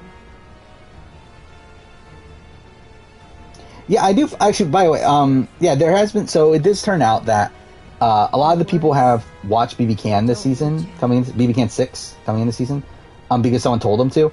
All these moments I and don't memories, think that was precious production, and though. fleeting. I think that was casting. They're like rain rolling off his back. But yeah, supposedly a lot of them were told to watch BB Can 6. Which, why BB Can 6? I guess for the women, it makes sense. Because like it was like a pretty strong season for women, but like just in general, it's like, why BB Can 6? Why make them watch like the worst, like the, I don't know, the most inaccurately edited, I guess is the way to say it, season of the show? Like, why not, like, BB Can 10 or BB Can 9 or something? Like, I don't get BB Can 6. That's such a random choice to me. Outside of, again, like, I think for the women, and I think a lot of the people that are saying that they were told to do that were women, where, like, Alyssa's a big one that we know. But still, I don't know. Seems random. We'll be changing more than fate itself. I do think, like, if I was BB Production, I would have brought Cameron back when Megan walked. I do think that was a choice that I did feel was kind of weird at the time that they didn't, considering they already had him sequestered anyway. And, like, it fucked with their schedule, like, to have her leave. It's like, I don't get why they just didn't bring him back and not have to, like, redo things with their schedule, but whatever. Yeah, I did see that. Jordy and Sam Frost are having a kid, which, He has to be stopped. like, who could have guessed that was going to be a thing? I've heard enough howling for a lifetime. Like, that's, again, pretty mind-blowing there. That was so quick. Like, they've only been dating for, like, 6 months, right? Like, something like that? Because what, we didn't learn about this until, like, near the finale, right? Of Blood vs. Water? Which, that was, like, 5 months ago? So if we go through yeah. that thing, there's no coming back. No, not Sam from PBAU. Sam Frost, what is she? She's the sister of Alex from BBAU, or from BBAU, Survivor AU. Cloud, we should go. Isn't Jory playing Heroes vs. Villains? Who the fuck knows? We still know nothing about Heroes vs. Villains. Like, we know it's filming. Ready? We don't know who's on the cast or anything, for some reason. Like, you would think we would, considering I believe filming is pretty much done, right? Like, if it's not done already, it's going to be done pretty soon. So, yeah, I don't get how we don't have a good sense of... Like, obviously we had names before the season filmed, but, like, that was before the season filmed. You would think we would have accurate names now, but no, I guess. Planned or not, I can guarantee you it was not. I feel like this is definitely would not be planned from Jordy and Sam Frost unless they're like really that confident, which I doubt they would be. Yeah, I wonder what Jay thinks about all this. Well, Jay Bruno, what does he think?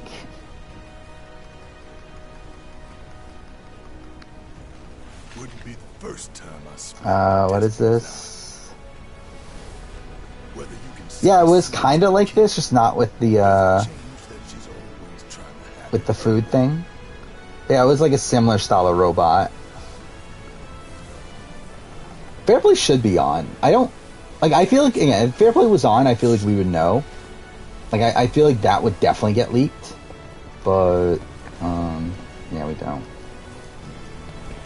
Confident Shawnee is on. It does seem likely. I do believe I did see some things of, like, that she's one of the leaked people that seemed the most likely.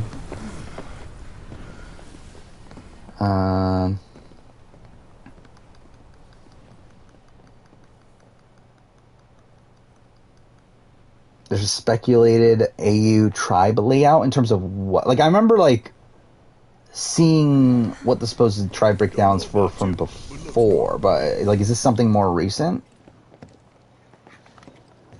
In retrospect, BB Can 10 cast sucked. Over there. Yeah, I mean, like, I'll be honest, like, I do think the cast as a whole is, like, probably not gonna stand the test of time. Like, I think they were fun at the time, but, like, I think as more time goes on, yeah, like, a lot of BB Can 10, I do feel like a lot of those cast members are just kind of forgettable. Well, like, I think, like, really, it's like, again, the big story of the season is Kevin. And I think, like, beyond that, it's, like,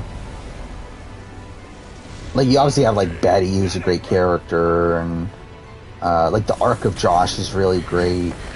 Yeah, but, like, outside of that, it's like, I don't know how, and, like, I guess Kyle Moore, his downfall is really fun, but, yeah, it's like, I mean, like, I'll be honest, I barely remembered who Helena was at this point. Like, JC Lynn, I feel like you can, like, mix her in with, like, a whole bunch of other, people from BB Can, like, yeah, like, barely remember who she was. Marty's, I guess, memorable. Summer's memorable. Gino, again, super generic. Moose is fine. Herman is fine. Jess is Tanisha's forgettable. Steph is forgettable outside of her, like, obviously the blind side, but if it wasn't for that, it would be forgettable. Melina's forgettable. So, I don't know. Jay's fine. But also, like, not super memorable in the grand scheme of things.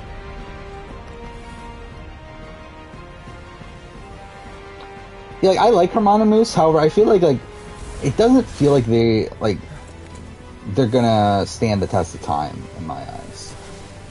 Where, like, if next season isn't an all-star season, I don't know if we're even, like, remembering Herman and Moose by, like, BB Can 12 or whatever.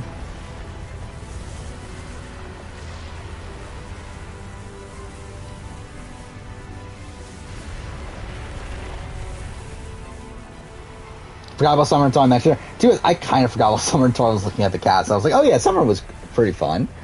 But yeah. I never did watch Herman's BB Can 10 rap. But I think that's indicative of, like, yeah, I just don't care about Herman anymore. Was the robot a good host? No, it was a robot, and they try to do their typical Australian humor of the robot saying the same thing over and over again, like them playing that up. But no. What if 46 is in an All-Star season? Then it's not an All-Star season. It'll be fine. I think it should be an All-Star season, but if it isn't, then I get it. But it also is like, when are you going to do it then? Considering there's so many people to bring back, I guess at that point they're just like not going to bring back a lot of these people. But I think that would be a wasted opportunity.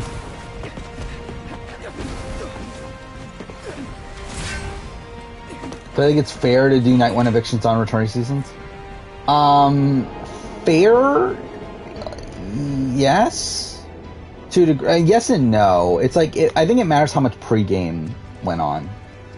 I think, like, is it fair to have a night one eviction based off of pregame? I think that would be fairer than the normal. Where at least there, it's like everyone had the opportunity to pregame, and like obviously just some did and some didn't, and some did effectively and some didn't. Though at the same time, it's like you obviously have just the stigmas of these people's previous appearances that factor in, that they won't have any time to counter. Yeah, you can post the AU thing, as long as like there's no like boot spoilers or anything. We can beat them. But either way, like, just get rid of night one eviction. Like, why are we doing this? Like, just don't do it. Same thing with like Amazing Race. Like, yeah, watching China Rush 3. It's like probably the most entertaining team of that season gets eliminated in the first challenge. It's like, what are we doing? Oh yeah, I did forget about. I did see that Sam Webb is supposedly on. I forgot about that. Which who did he replace then on the other cast? Craig. It was Craig then, right? Which that's disappointing. But not that surprising. Like, I would have assumed that Sam would have been a more likely returnee than Craig.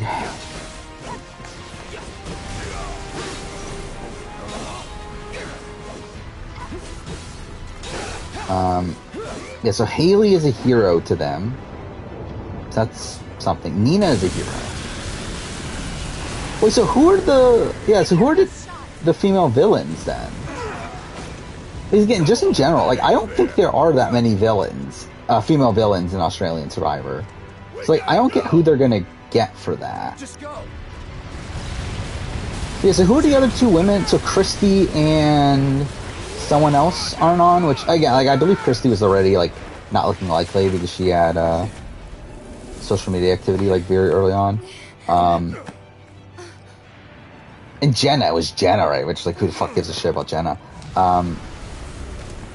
So, would be interested in seeing who the other two are. Yeah, like, I did not need to see Sam Webb back. I had no interest in that. But outside of that, like, it's a decent returning field.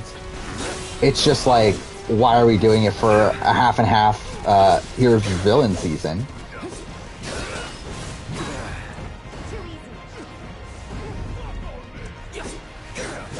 I like the idea that someone from a season before season 30 is on the next returning season.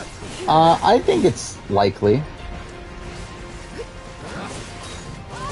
I mean, like, if we're doing Second Chance 2, then I think that's a bit more interesting question. I think if it's just a general all-star season, then I think we'll for sure see people.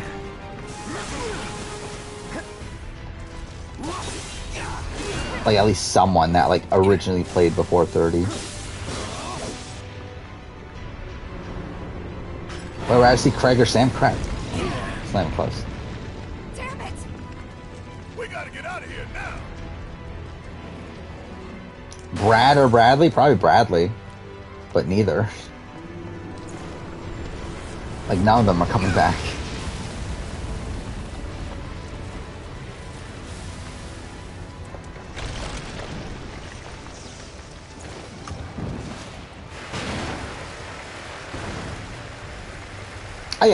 I think there's literally 0% chance Brad is ever playing Survivor again. Where, like, I feel like there's, like, 0.5% that Bradley is. So like it's like again, it is Bradley, but like they both aren't coming back.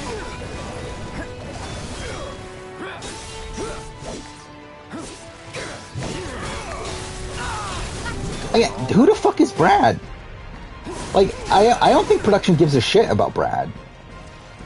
Like I think Brad, like, again, Brad's a fantastic pre-merge character, but I think he's just that. Like he is not the type of person that they're ever going to bring back to play again.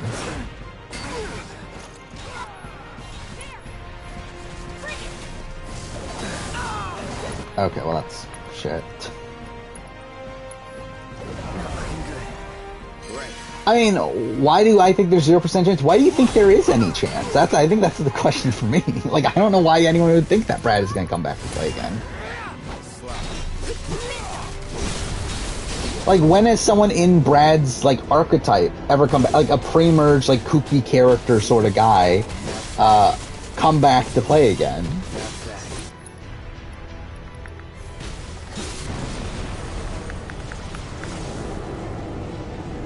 I love Brad too, but he is not playing Survivor again. Did we do it? Hang on! Oh. Eric! But then, like, again, if they were to bring back Brad as the worst coach, they would just bring back someone that is like him, that's like post-merge, that made it further in the game, that's like of a similar archetype. They're not going to bring back the third boot. Or I guess technically it was fourth, wasn't he? What the hell did I just see? A glimpse of tomorrow if we fail here today. Percentage chance of Kenny? I think probably like 25-30%. Not likely, but like depending on the theme, I wouldn't be that surprised if like if second chance 2, and they do go like far back, I wouldn't be surprised if like Kenny gets the call.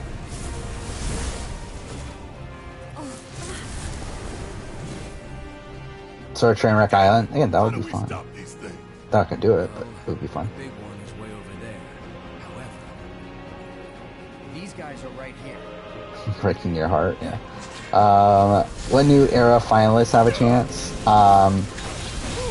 Of returning, so I mean like Xander, I think is like the current like iteration of the like the Malcolm style returnee. Yeah, will he be replaced over time? Probably, but if we're doing it like immediately, he's probably likely. But yeah, I think he's like in this Michael Yerger spot where like if he's not back in like in the next like couple seasons, you're just gonna forget about him. I think Deshaun can come back.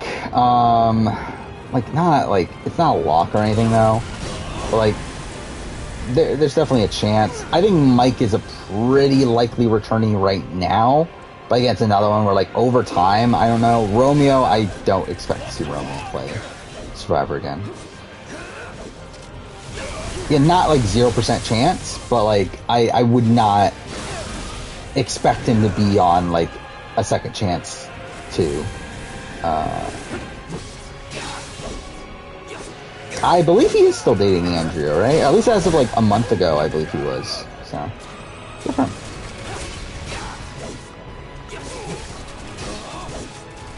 I think Jonathan and Xander are different enough to where they would put both of them.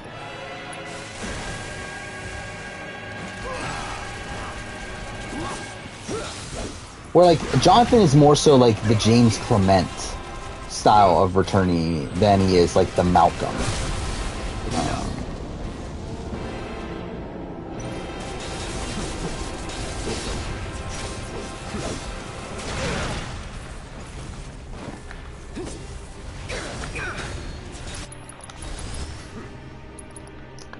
Running for Game Changers 2? Why not? Yeah, how is he Game Changer? Who the fuck knows? But why not?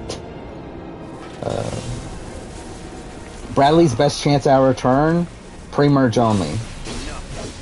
Like early boots. And even then, don't know if he makes it, but like that's definitely his best chance.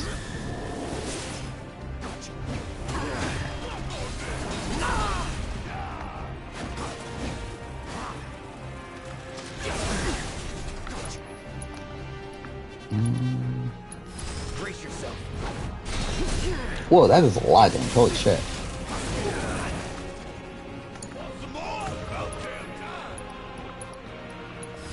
Oh no, that's not the one I meant. Okay, well, cool. That was me being an idiot.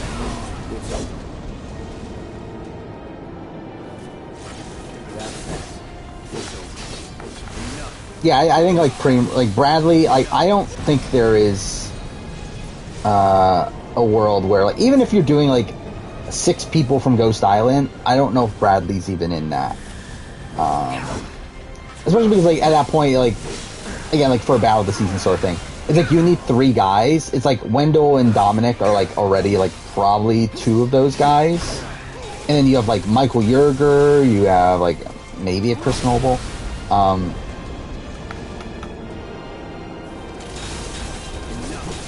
You have a Donathan, so it's like, I mean, there's already too many guys taking up that spot. So yeah, I think like pre-merge only, and they pick him as like the nerdy super fan. But yeah, again, like, even there, not looking great. I think for me, I would say Brittany is probably my favorite DR person. Devon's good too, but it's like I feel like for me, like what is like the super, like, I think like Devon is great, like in a grand view, but like I can't even think of like one like Devon DR that's like super notable. Where like Brittany, like you have like so many that like just like instantly come to your mind. But yeah, like I don't really have that with Devon, so like I would probably say Brittany is my pick. Them again. Least they can do is give us a little break. How does this go on for? I say we split up. Take them down at the same time. In that case, Ultra Big Boy is all mine.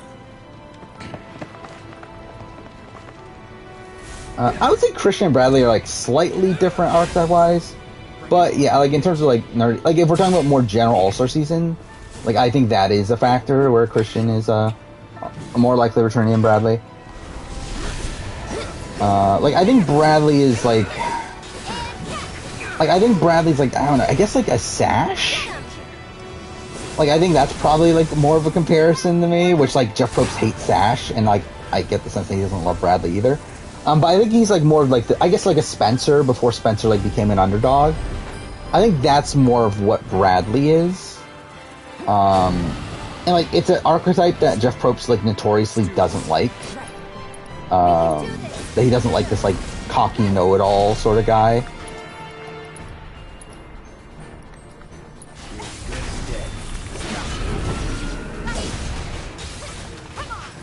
So again, like I don't expect someone like a Bradley, especially when you're pre-merge and end up not having a major impact on the season. Like I just don't see that being a likely returnee.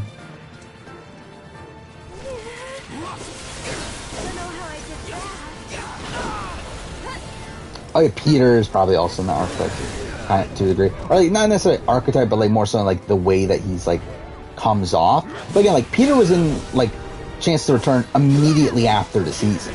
Like that was on Game Changers, which was casting when Co Wrong was still airing.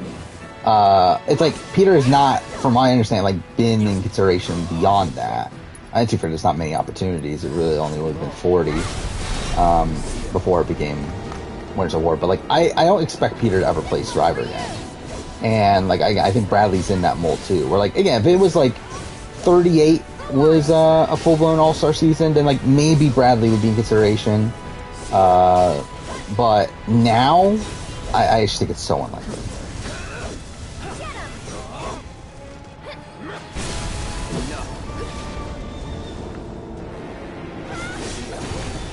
If Nam stays same this week, do I think they vote out Brittany? No, I think they vote out Alyssa. I think Alyssa was going home almost no matter what. All good. Like, unless she obviously got herself off the block.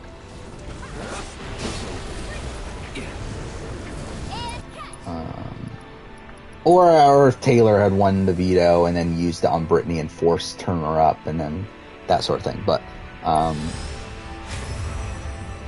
Yeah, like, I mean, Alyssa was pretty, like, screwed here. Not screwed in terms of, like, oh, it's unfair or anything, but screwed in terms of, like, not really much could do here. I mean, actually, that's not even, like, entirely fair, because, like, realistically, people should be keeping her. Like, there are people that should be keeping her, I should say. Where, like, Brittany and Turner, I think, in particular, should be keeping Alyssa.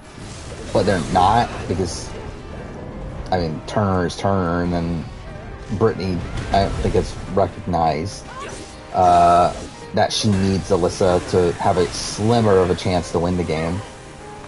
Actually, I don't know, she probably has recognized that, though, to a degree. I don't know.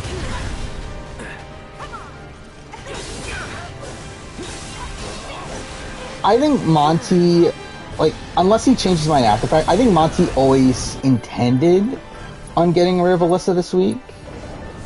Turner, on the other hand, yeah, Turner would want to get rid of Brittany, but he can't no matter what unless Monty is also in agreement.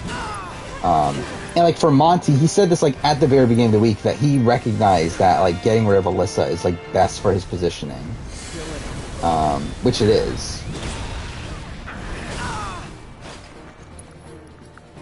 So yeah, I do feel like from his point of view, I do think his intended target was always Alyssa here. Do I think there'll be U-turns for 34? Probably.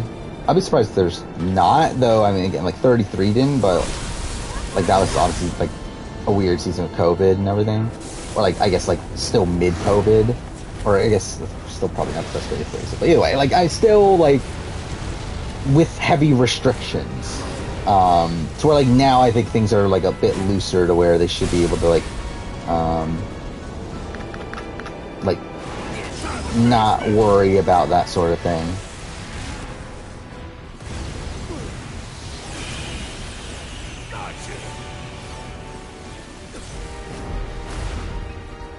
I mean, yeah, like I think like Casey and Turner are like very similar players in terms of how they played the first time around. Like, I think if Casey were to return, I think she would play different. But like, I think they played the game very similarly. I think the difference is that Casey at least like was right, like in the sense that like Casey was better positioned throughout more of the game than Turner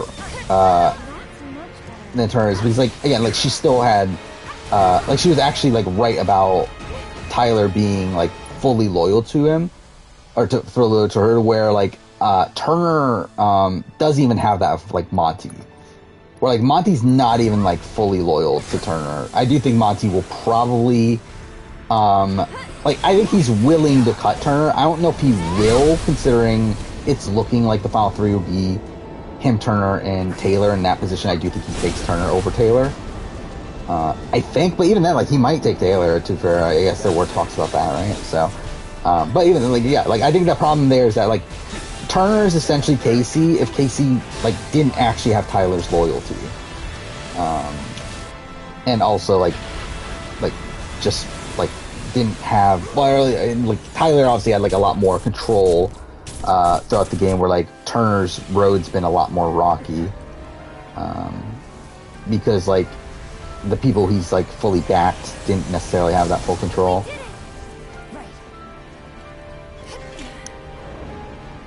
Do I think if BB20 was second chance, Cameron would be a major consideration? I think he would definitely. I think it would be like the David situation, where like I think he would be potentially thought about being brought back as like the what if sort of guy. But again, like 25, don't know. I think it's a bit too late, but never know. What's my least favorite game I played this year? What is my favorite game I played this year? I mean, like, does it like are we talking about like new games? Because if it's like replaying games, then like probably like Last of Us or something. But like new games though, what if I haven't played that much this year. Like I literally have the list here. Like every game I finish. Oh, it's Horizon. It's Horizon Forbidden West. But it's like Forgotten City, Resident Evil Village, Ratchet and Clank, Rift Apart, Scarlet Nexus, House of Ashes, Psychonauts 2, Forbidden West. Little Nightmares 2, medium. Yeah, I mean, like, it's Forbidden West. But, like, yeah, least favorite, I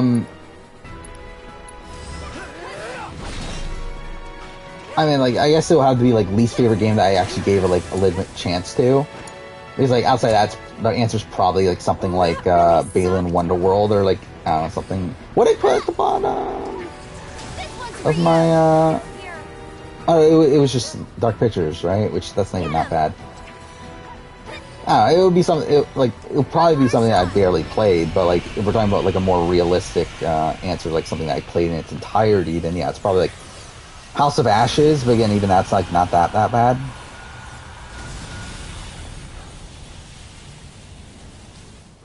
Yeah, Sandra's not gonna be on Heroes for Villains, but again, it would be funny if they had her as a villain again.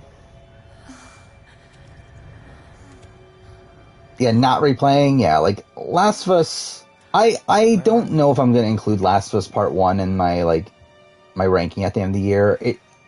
Because, like, as much as again, there are differences, but it's still the same game, but, like, built differently. To where, like, with Final Fantasy VII Remake here, like, obviously this is, like, dramatically different from the original game.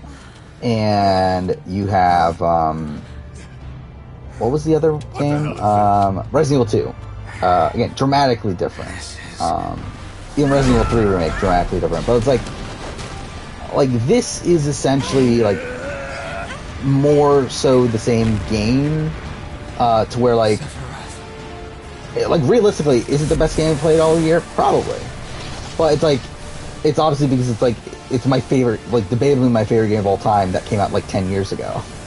So. When I played RE Village, I believe it was, like, the first game I played of the entire year. But yeah, I played it for my, year in gaming video. I mean, like, I played it because I wanted to play it, but, like, I, like, played it then because I wanted to talk about the year in gaming video. But anyway, I liked it. It's not my favorite Resident Evil. It's actually probably is it my least favorite of the modern Resident Evil games? Like, I like 7 more than 8. Like, and I think 2 is a better game. Like, I think this and 3 are probably around the same ballpark. But again, I like 3 Remake more than most people, I think. But, yeah, like, Village was good. Yeah, it's good. Like, again, the continuation of 7. Again, still, like, narratively, it's fucking bonkers, but still. Let's finish this. Monty's actually more loyal to Taylor than Turner. The only scenario he goes, that she goes next week is Britt, HOH, Turner, Vito. Probably, yeah.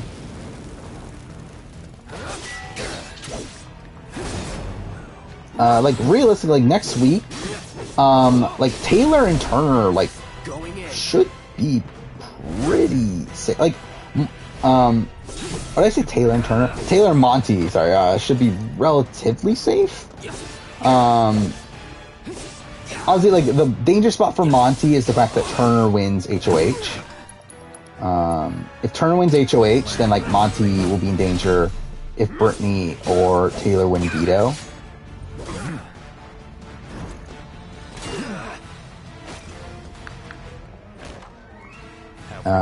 And then, yeah, like, Taylor, it's gonna have to be, yeah, Brittany winning HOH, and then, yeah, like, Turner, and then maybe Monty winning veto. So it's like both of them are, like, similar scenarios, but either way, like, Turner and Brittany should be the more, like should be the more obvious boots for next week. Well, I think most situations lead to a Brittany boot. Did you miss me? Not really. What's the best way to run through the scenarios, I guess? So it's like, I guess it's like, you can run through, so like, let's say, like, Monty's voting scenarios. Like, Monty, I think, votes out Brittany over Taylor. Votes out Brittany over Turner. And then, like, between Taylor and Turner, if they're on the block, then that's, like, the big question. But I don't know. Like, he should vote out Taylor, but I'm kind of getting more of the vibe that he would vote out Turner there. Because I think to him, he looks at Turner as the biggest jury threat, which is not the right read. But I think that's the read he currently has.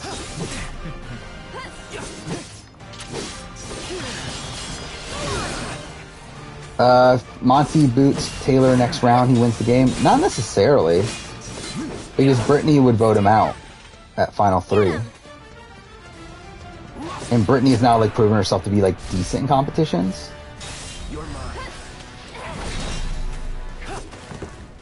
So, not 100%, but he wins every jury scenario at that point, at least.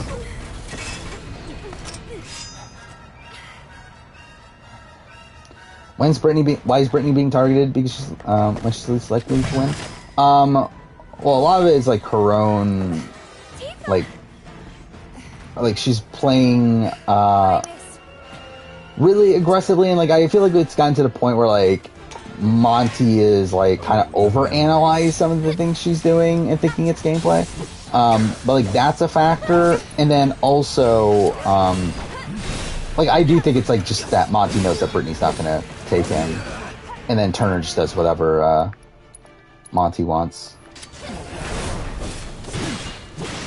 which is also the factor there.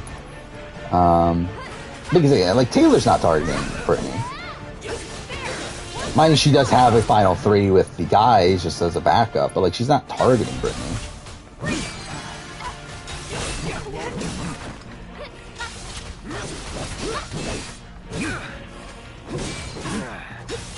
Enjoy. Yeah, Brittany wants Turner out right now. Her plan, and like her plan for like weeks has been to get rid of Turner, or weeks, like 2 weeks. But and like that's why Monty wants Turner around, is because like his assumption is that if she has the choice between him and Turner, then Turner goes home, which is accurate as of right now. The question is, does that change? Because like it feels like from an in-house perspective, the way the house is currently looking at it is that Monty and Turner are the two biggest jury threats. When in reality, like Turner's not that big of a jury threat. Like he probably beats Brittany and Alyssa, but like it's not because like the jury loves him or anything. Let's switch it up. Alright, let's go.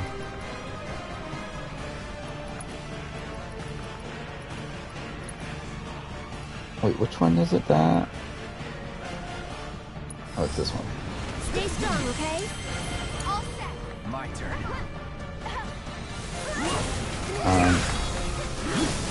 I forgot, what was I talking about? Goddamn, I completely like lost track of what I was talking about. I know it was something about scenarios.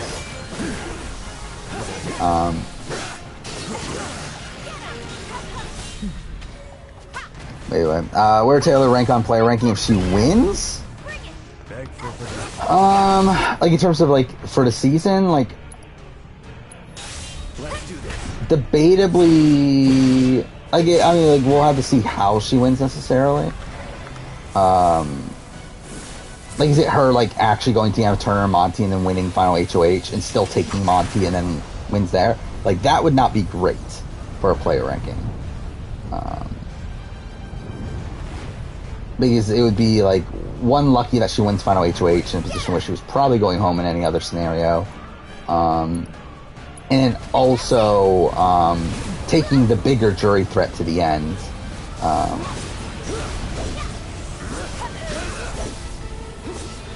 So like that wouldn't be great.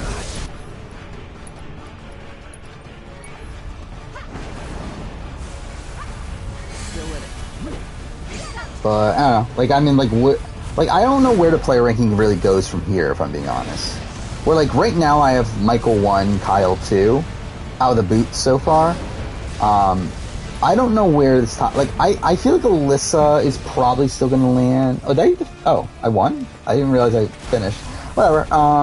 So we're done with the game. Yay! Just cutscenes. took us 2 hours when it really shouldn't have. Try to look up my power ranking. Would Monty take Taylor to Final 2? No. Well, actually, I don't know. Depends on who. If it's choice between Turner and Taylor, he might. If it's a choice between Brittany and Taylor, then no. No, I said this before.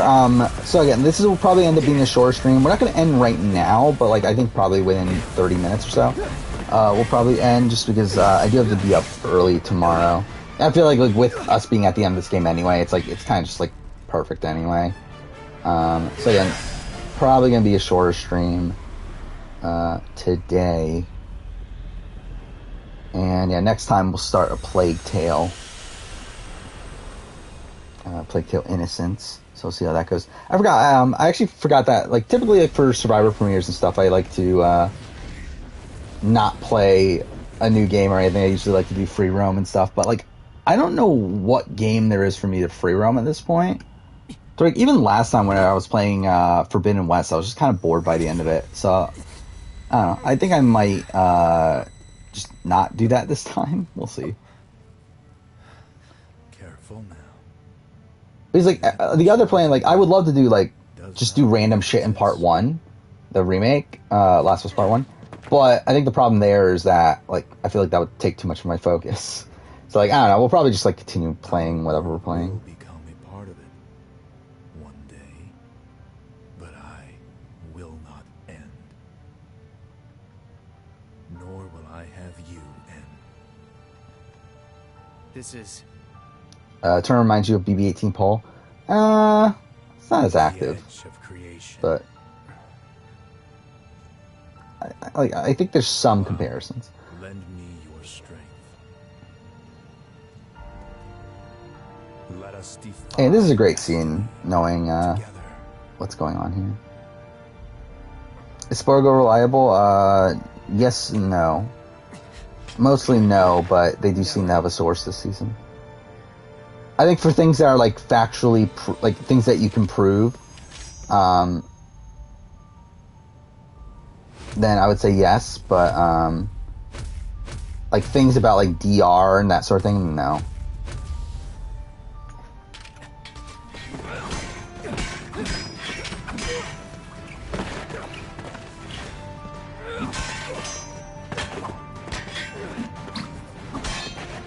Survivor 50 is Legends. Will be a twist.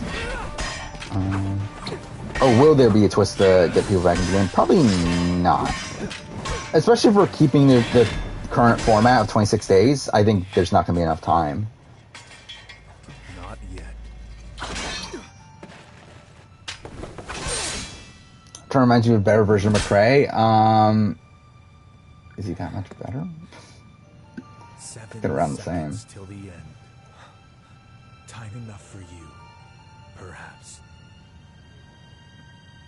But what will you do with it?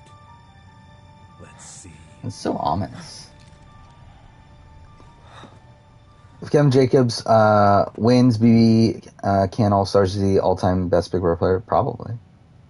But he's not going to. Any assumption that Britt is still targeting Turner and Monty would vote out Turner over Taylor. Turner goes in 5 scenarios, Brittany in 4, Monty in 2, Taylor in 1. That sounds about right. That's kind of the sense that I got. Yeah, I think Turner is the most likely to go, and then probably Brittany. But I think they're both like in a lot of danger. And then like Monty has like a very niche scenario where he goes, but I think that niche scenario is like not super unlikely based on the fact that I think Turner is pretty likely to win the Final Four HOH. And then at that point he has like what, 50% chance in the veto. But yeah, like Taylor should be safe next round. The problem is that I think she's like in a spot where like there's a major chance of her getting to that Turner Monty final 3, which at that point she needs to win. the final comp.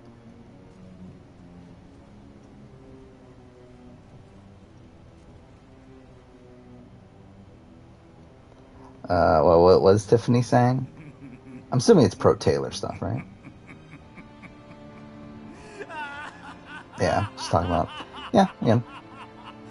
That's what people that are really rooting for Taylor are saying. And really, like, no one deserves anything.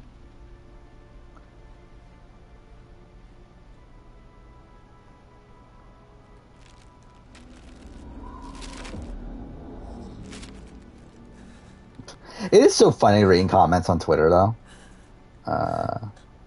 Where it's like half of the people, or like probably like 80% of the people, are people like blindly like loving Taylor. And then there's like the 20% that like are like the complete opposite. Like there's not even like people in the middle. It's like it's either you absolutely love Taylor or you're like Taylor sucks. That's essentially like the most of the comment sections on Twitter at this point.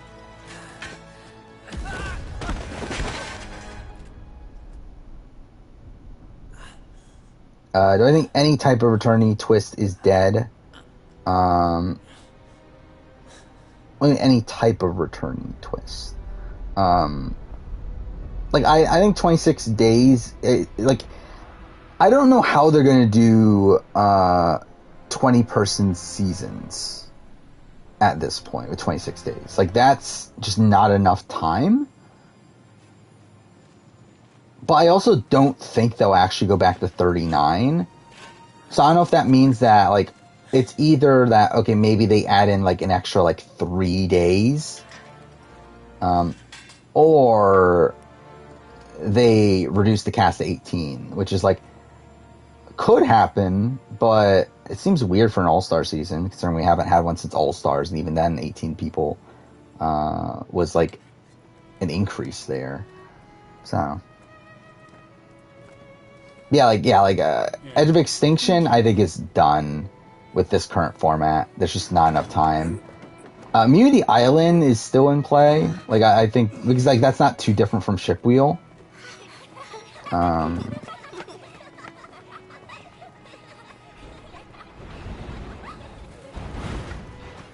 yeah, like, I think a lot of those, like, island-style twists, like, that's still in play, but not like Redemption Island or Edge of Extinction or these things that like add players back, as they're already struggling with getting rid of the amount of people that they need.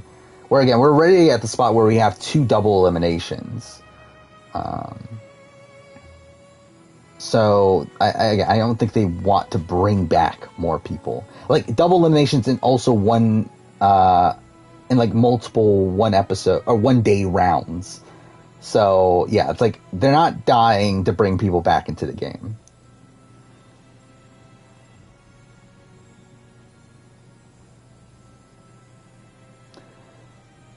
I mean, the thing is, like, I don't think they'll go back to 39.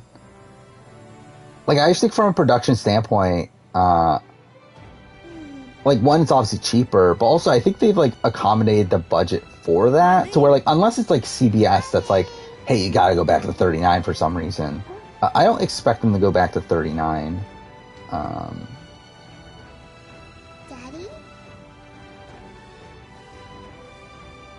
And, like, I don't know why CBS would be in that position. I think out of the people left, like, again, Monty is, like, a middle tier winner. Turner is, like, in between tiers. The other 3 are... for Brittany can win. She is a middle tier winner. The problem is that she can't. So like, yeah. Alyssa would be like very low, and then Taylor would be pretty like low too. Again, like the first round thing is definitely the major thing there, because like if it wasn't for that, she'd probably be like around where Turner is, but Long as he's still out there. because that like knocks her down a bit. Michael would be, I think, top middle. Well, actually, it'll depend, because like how much would he win out, I guess is the question. But based on his like game position when he got voted out, I would say he's like top middle tier.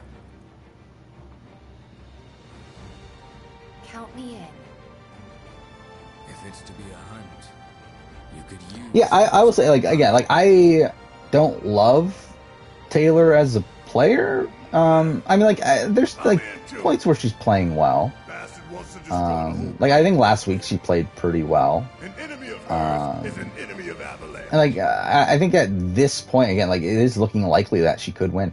But like, yeah, I think like her HOH week was like really, really bad, and like she was supposed to be voted out week 1. Though again, like the game of all that is icky. But like I again, like I would not be that satisfied from a gameplay perspective if Taylor were to win. However, I do think from a narrative perspective of like what is BB24, I think to have Taylor as the winner is the most satisfying outcome. Like I think that is like yeah, that is the ideal scenario. But like yeah, from a gameplay perspective, I would say I would prefer a Monty win. Who's at the top of the middle tier? So like for me at this point, it's like actually when I say top of the middle tier, I guess that's probably not an accurate way to say it, but I think more so because like I think I expanded my middle tier last time I did it. So I guess really it's more so like because like okay, like if Monty were to win, I think he's like above Xavier and Casey and like those style of winners, but probably still below like a Nicole Franzel and probably below a Drew. Yeah, probably below Drew still, but like below and like probably below like a Steve. Like he's kind of like slotted around there. If like Turner or yeah, was that next? Yeah, if Turner were to win, or Brittany, or even I mean like Taylor again, like the first round messes things up, but like Turner or Brittany win, like they're below that grouping of like Casey, Xavier, Jackson. Below that again, like around where Josh is. Again, above or below Josh, I don't know because again, I have slightly higher opinion of Josh's game than most people. But again, like higher than Ian, so at least that's something.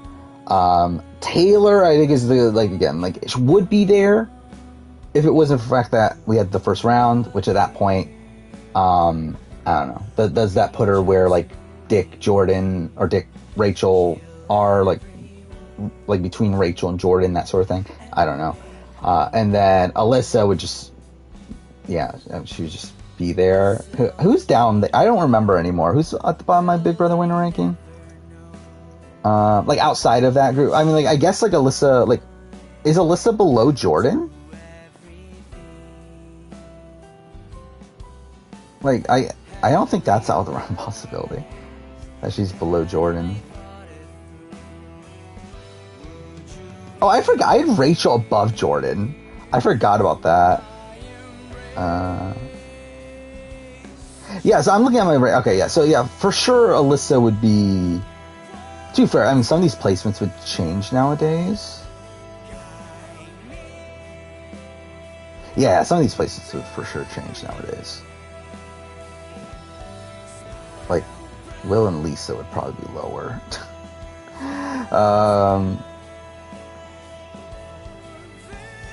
I thought I forgot about Adam and all this ranking. Anyway, yeah, like I think Alyssa would be worse than Jordan. By the way, I'm still getting a copyright thing for this. Not here, but on YouTube, I mean, but it's fine. Does Kevin beat all of BB19 Final 3? Maybe? I don't know, actually. I don't remember. Could. Actually, probably likely, considering, like... again, like, Josh would have beaten both Christmas and Paul, but, like, again, like, is Cody really voting for Josh over Kevin? Probably not, right? And at that point, I think that probably brings in Mark, Elena, Alex, Jason. And I know Alex was pro Josh, though. And, like, was anti-Kevin, so maybe that does mess with things. But I don't know. But like, I think it depends on like what the overall sentiment of the jury was at that point, and like I don't actually know.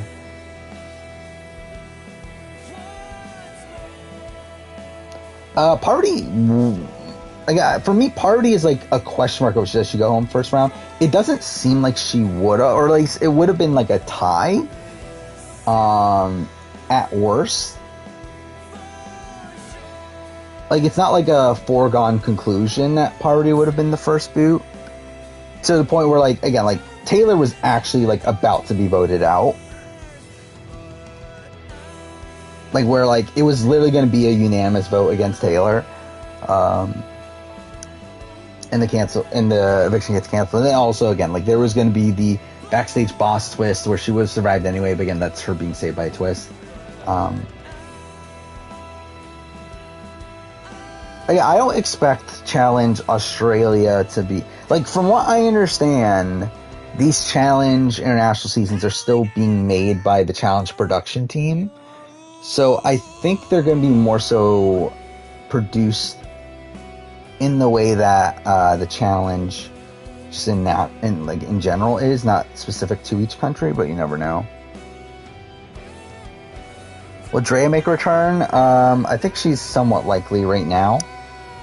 We'll see how things go as time goes on.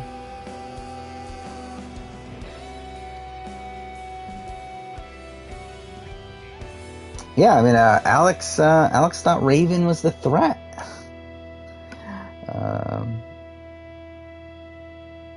Yeah, Alex sucks though. It is so like I find it funny how like Alex is like kind of forgotten about now when like she was like so hated by like a lot of the online community at the time. Like, what's Alex doing nowadays? Oh, okay. Well, I guess that's what. I love how like you go on her Instagram and yeah, okay. She's a Twitch affiliate, so we're on the same level. What's she? Okay, she has like 1.8 thousand followers though, but still, she doesn't stream that much nowadays.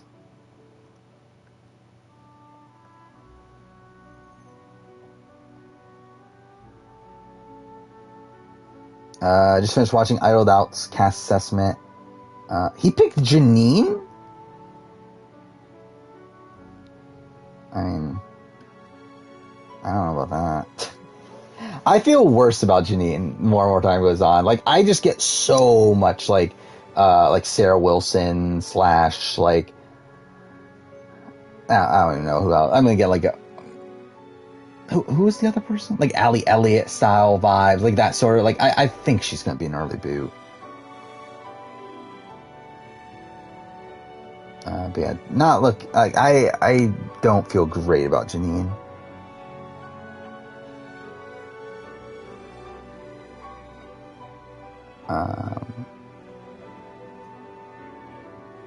And did she call Kevin a pet, a pedo? Like, I believe she called him like creepy and stuff. I don't remember if she called him pedophile, but like I remember, like, I mean, too, like Kevin like was kind of creepy of Christmas, but yeah, like she obviously took it way too far.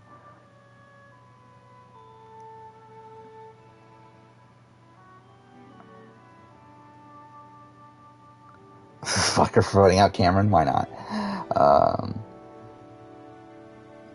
Do wonder where this season would have went if Taylor does get voted out.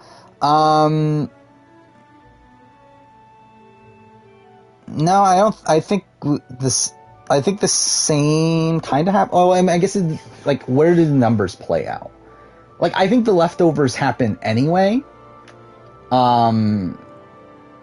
It's just a matter of, like, do they have the numbers outright at that point? Like, so let's say, like, Paloma, like, so Paloma quits. Well, then again, like, the Pooch Week would have happened differently, too, though, right? I don't know. Again, like, there's just so many what ifs, but, like, I think, like, if the game had played out the same, just, like, take out Taylor, I think the leftovers still form.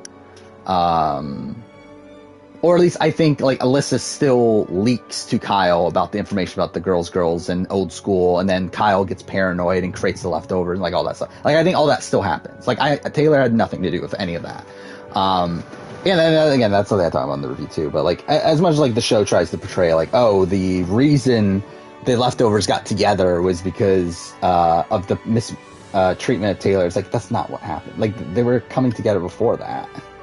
Like, the Pound was created with the intention of getting Taylor, Michael and Brittany, like adding them to the Alliance, like before the Daniel and Nicole situation happens.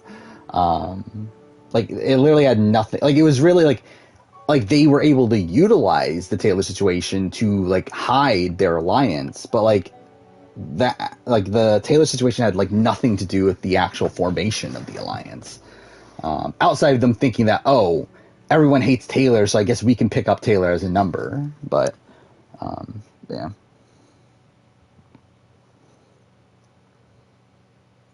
The Chrissy vibes are off the charts in best possible way for Lindsay. I actually don't agree with that personally anymore. Like, I think after listening to her interview, I get like almost nothing of Chrissy from Lindsay anymore. Like, I think like archetype wise, she like is supposed to be in that, but like, and like I got that vibe from like her video too, but like I just think she's like completely different personality wise. Or like Christy is someone that's like pretty intense. Like, even just like listening to like Chrissy talk and like how she talks about things, it's like you can instantly tell that she's a very intelligent person.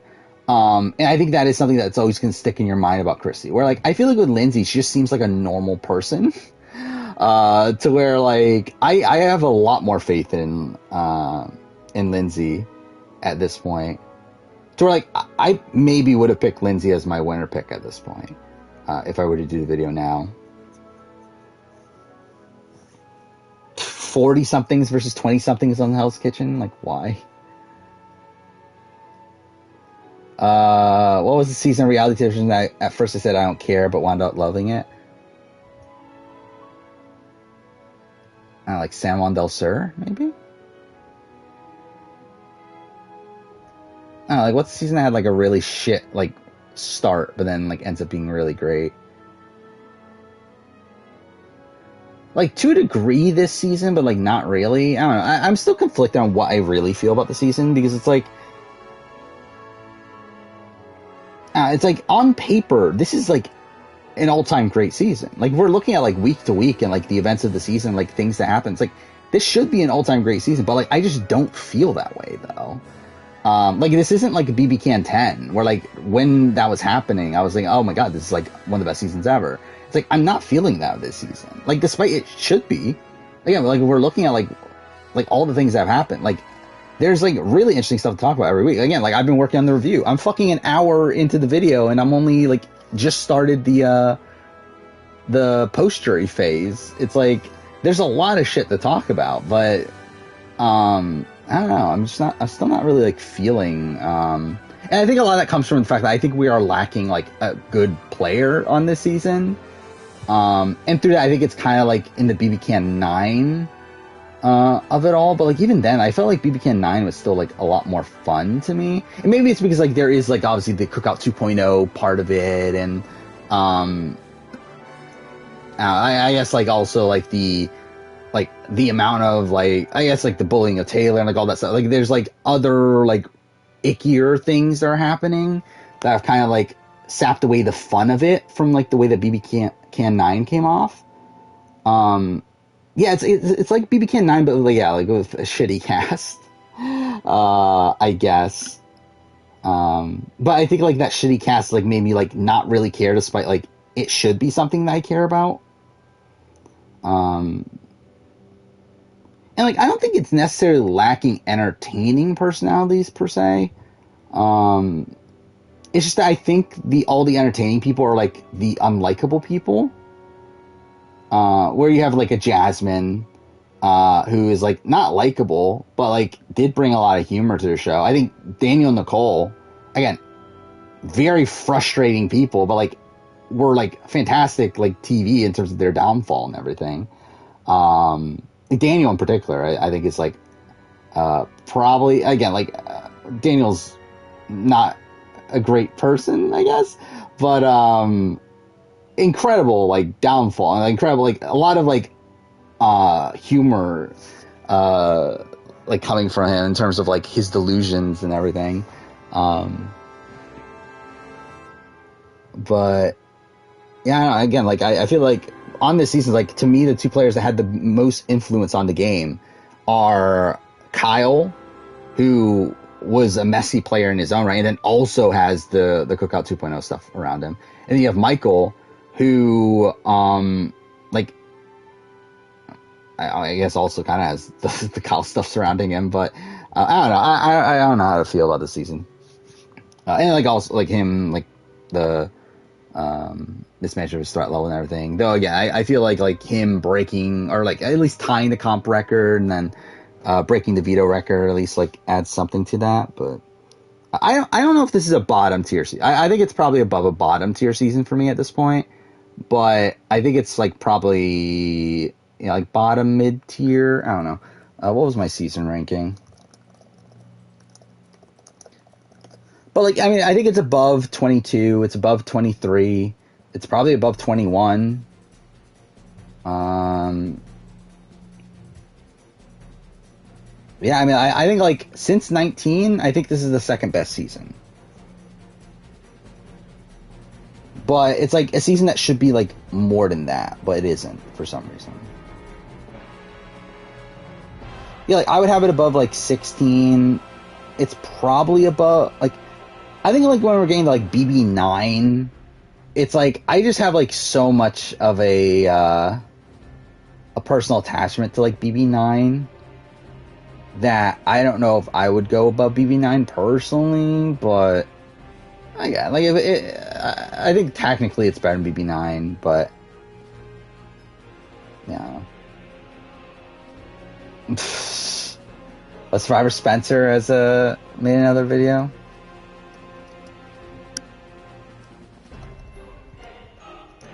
Good for him, I guess. Yeah, Carla from Survivor 43 has lost her mind. Yeah, like I don't know. Like again, the entire like Survivor Spencer thing is just so weird to me. Where it's like, how much of this does he actually believe? And like, how much is he just like playing it up for like views? I guess, even though like it's not even like he gets that many views. No.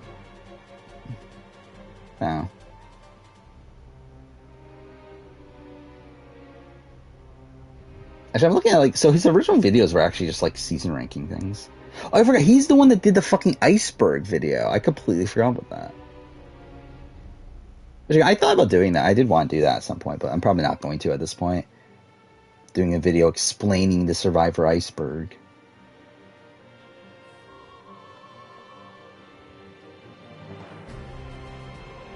Oh yeah, yesterday was 9/11. That was a thing.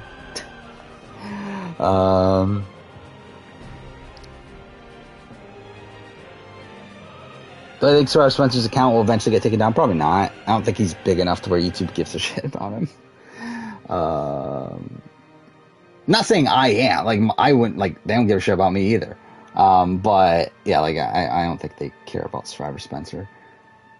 How long are these credits? I just realized, like, how long have these credits been going on for? It's been, like, half an hour almost, right? Whatever. He just wants money and attention. Like, how much money is he making, though? Like, I doubt he's making... And didn't he call it his, like, summer job or something? Yeah, what did he call it? I think he did... Like, I think I saw that in one of his, like, community posts or something, right? Oh, he did get demonetized for 3 months, so... That's something. Oh, it's not 3 months. Maybe it was only a week or so. That is so funny, though, that he gets demonetized for using footage from CBS. When it's like, he's using the same footage, like, over and over again. It's like, how is he getting claimed when, like, Peridium and them aren't? I know Peridium is, but, like, at least you don't hear as much about it. I don't know. $100, like, is he even making $100 though? I mean, let's look. I want to look up Social Blade, just see what, like, if Survivor Spencer's even on here. Oh, I guess well, actually, no, yeah, he's probably not even making $100. Maybe barely that.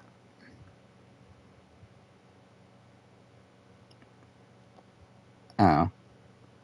But again, like, it's not even like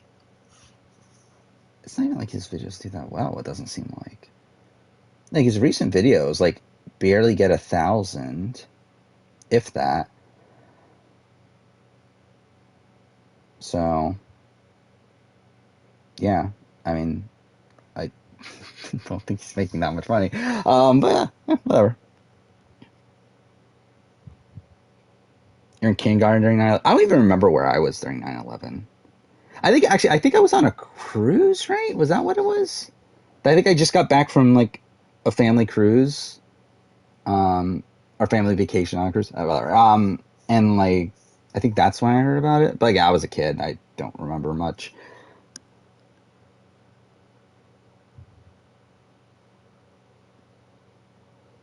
I probably would have been higher on Marvin than Christy. Well, like Christy to me, like I thought was just gonna be like a very passive player and like a very like blindly loyal person. I thought Marvin would have been a more active player. I don't know how well he would play necessarily, but like I think he would at least be playing more. So that's something. Is the Bitter Jurors still around? I didn't even know they were still around.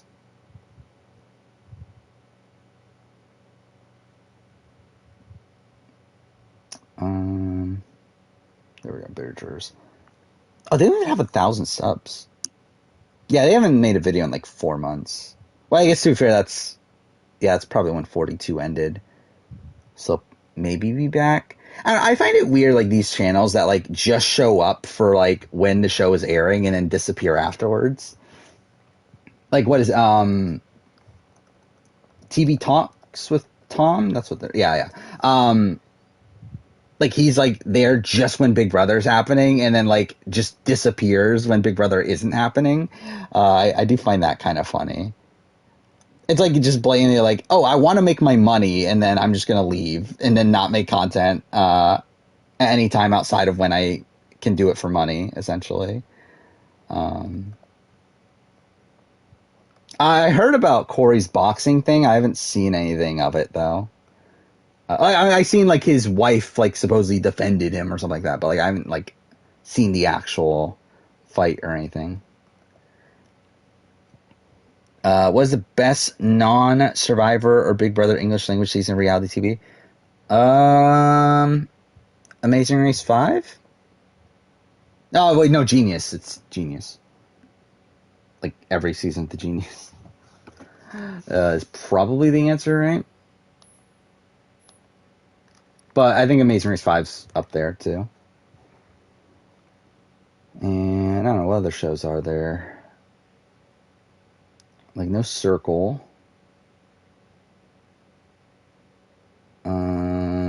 Yeah, I mean, that's probably the answer.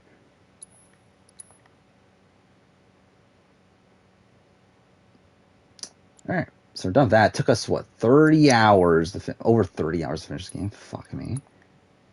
I was originally going to do, like, go back to some of these chapters and do side content, but, like, to be honest, I don't think it's really worth it considering I was probably going to end stream soon anyway. So I guess we'll just probably talk for a little bit more, but again, I'll probably end not too far from now. AU2 I think is up there. I have Amazing Race 5 better than AU2. So like just in terms of like the premise of the question, it wouldn't be the answer, but like AU2 is definitely high. Yeah, it's probably my second favorite reality TV or second favorite Amazing Race season. Okay, I finally bothered opening up the power ranking spreadsheet. So I have Michael 1, Kyle 2 right now, Joseph 3. So it's like, of the players booted so far. So it's like, I mean, Monty is, like, if Monty wins, he's for sure number 1. Even if he doesn't win, he's still above Michael, I would think. Like, where would Turner land in all this? Is he, like, I think he's going to be below both Michael and Kyle, I think, unless he wins. Taylor, like, where would Taylor land this? Like, to be honest, I'd probably put Taylor above Joseph still. At least. Even if she doesn't win. Joseph's, like, a weird, like, player to assess. You see, like, he's one of the more active players on the board. It's just that he was, like, actively bad for a lot of it, but, like, also, like, had some good moments. But, like, also had, like, a really rough start to where, like, he, like, almost got backdoored week 1. I don't know.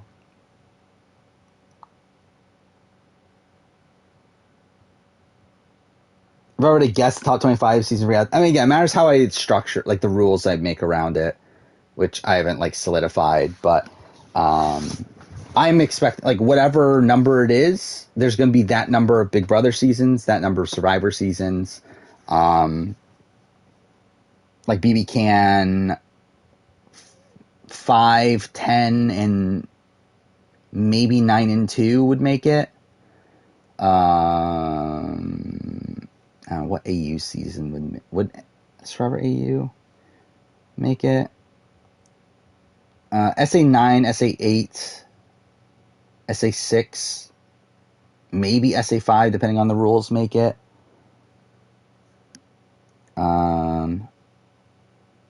New Zealand 2 debatably makes it, depending on the rules. I wish there was music playing right here, by the way. It feels very awkward that there's no music playing. Oh, what else is there? Let's see. So again, Amazing Race 5, maybe 3, maybe 21. I don't remember what my Amazing Race season ranking is, but to be fair, it's probably different now than what it used to be. Let's just go somewhere.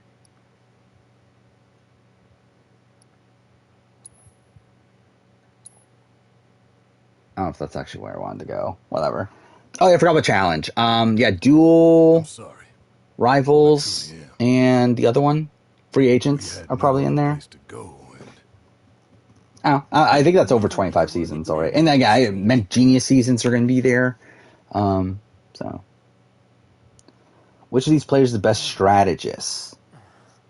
Devin, Paulie, Shane, Amanda, Devon, Cam. So Cam wins by a lot. We found an underground Shinra lab where they've done human testing. This wasn't the first time, and it won't be the last. I know these people, and I know they're never going to let Faith go. Where'd I go, Paulie? She's the last living ancient. I think, like, Cam, Paulie, Devin are the top 3 of this list. Especially to that son of a bitch, Hojo. I think I would go Cam above Devin. But the question is, where's Paulie land? Please, I need some time to think. I'd probably go Cam 1, though. That's probably about right. A long day. Based on, like, what we've seen from the challenge, I would probably put Cam 1. I think I would put Paulie 2, though, over Devin.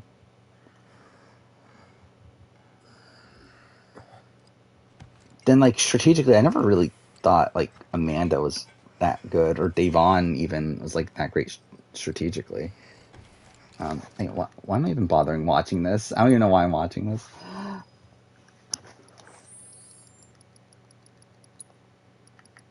Oh, let's just not go to that chapter. If you do 15, it doesn't put you...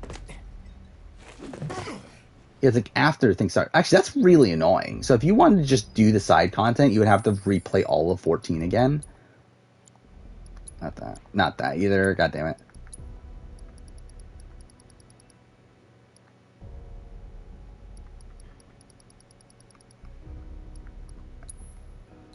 Let's just go there, I guess. Why not? How would Devon do in a 4th attempt? I mean, we would have to see the cast. Found Shane unlikable during Final Reckoning. I've always liked Shane, personally. As a TV presence, at least. Again, like, do I agree with, like, the things that they're doing? No, I don't agree with most of the people in the challenge and what they're doing. But I thought he was, like, interesting TV. Yeah. I think Devon is good socially. I wouldn't necessarily say she's good strategically and really anyway. Like, I don't know, like, when was there ever a point where she's demonstrated good strategic gameplay? Like, it's really been, like, her fatal flaw in, like, all of her seasons.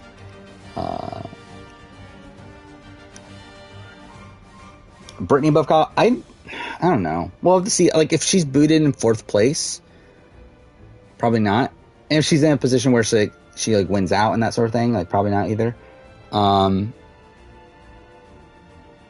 Again, like, it's just the, like, 0% win equity from very beginning is, like, is tough there. And then also, it's like, again, she did do some good work last week, but, like, all that work's, like, been undone now, especially with Michael out of the game. And, like, she's just, like, kind of, like, further sinking herself. And also, like, had a very rough start to begin with, too. So it's like, I don't know.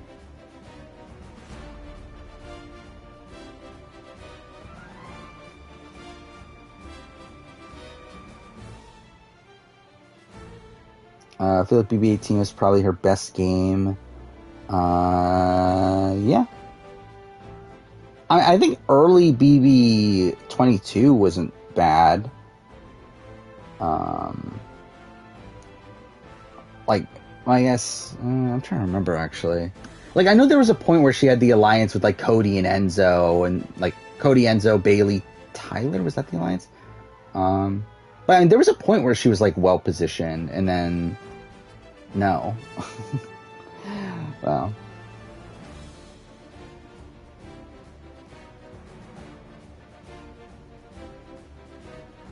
Yeah, I mean, that's what I said about Taylor's. I do think Exit Press has, like, greatly benefited her jury chances. Where I do think, like, all these questions about how, like, Taylor's treated has, like, changed, like, Indy and in Jasmine's, like, perspective of her. Could Sheree be on A Survivor? Non-zero chance. I don't really want to see it personally, if I'm being honest. I'd rather see her play US again, but could happen.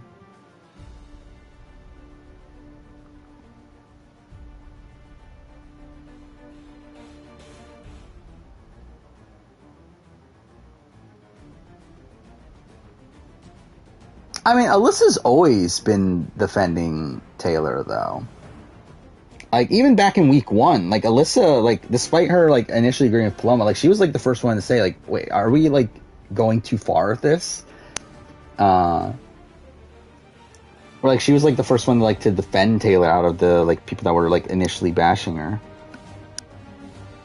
So I think, like, now in the game, like, I don't think it's a surprise that she's, like, not anti-Taylor anymore.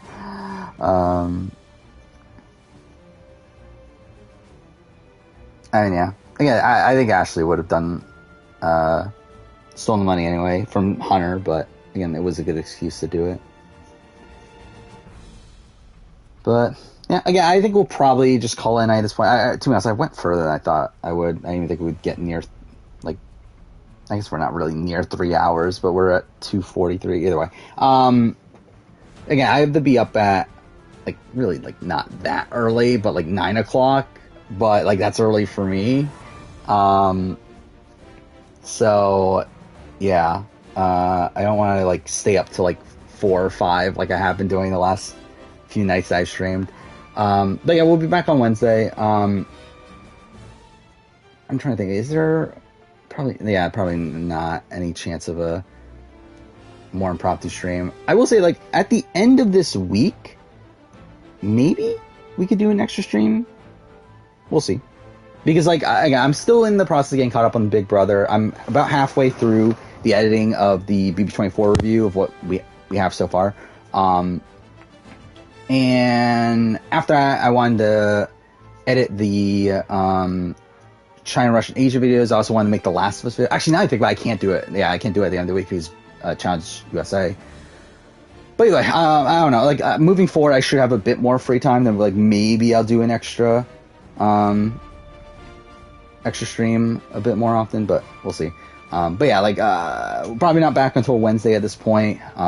So in between now and then, yeah, my Assassin's Creed video will be out tomorrow. Which again it's funny that I made it at this point, because yeah, like, it's literally me just like watching the event, me being so annoyed, and I was like, fuck it, let's record a video. And I wasn't even going to edit it. Like, I mean, like, I wasn't going to edit it, like, right there. I was, like, thinking, okay, like, maybe this will be, like, an extra video. Maybe I'll, like, release the Life is Strange video on Monday, and I'll have this, like, ready for, like, Wednesday or something. But then I was like, no, let's just edit it all tonight. And, like, I feel like I only used footage from the showcase itself. Like, again, it's, like, a 13-minute video, and, like, the showcase was, like, what, a 30-minute showcase, but, like, most of it was, like, talking.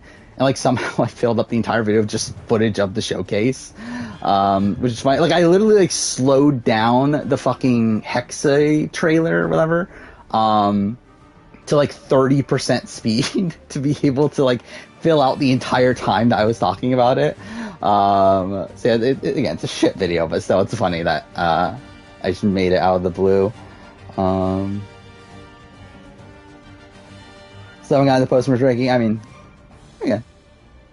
It's what you expect. But also, video did not, like, perform the greatest, if I'm being honest, but it's, like, fine. Again, like, I really don't care that much anymore.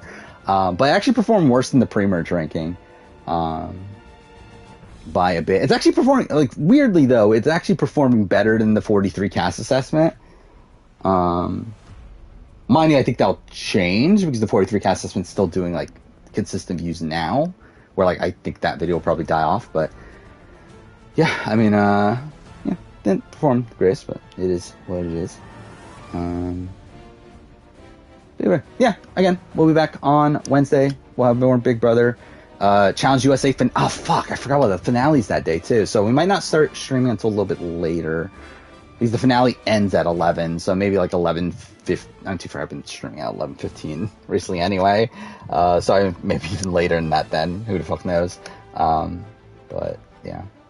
See you guys then, and, yeah, thank you guys for watching.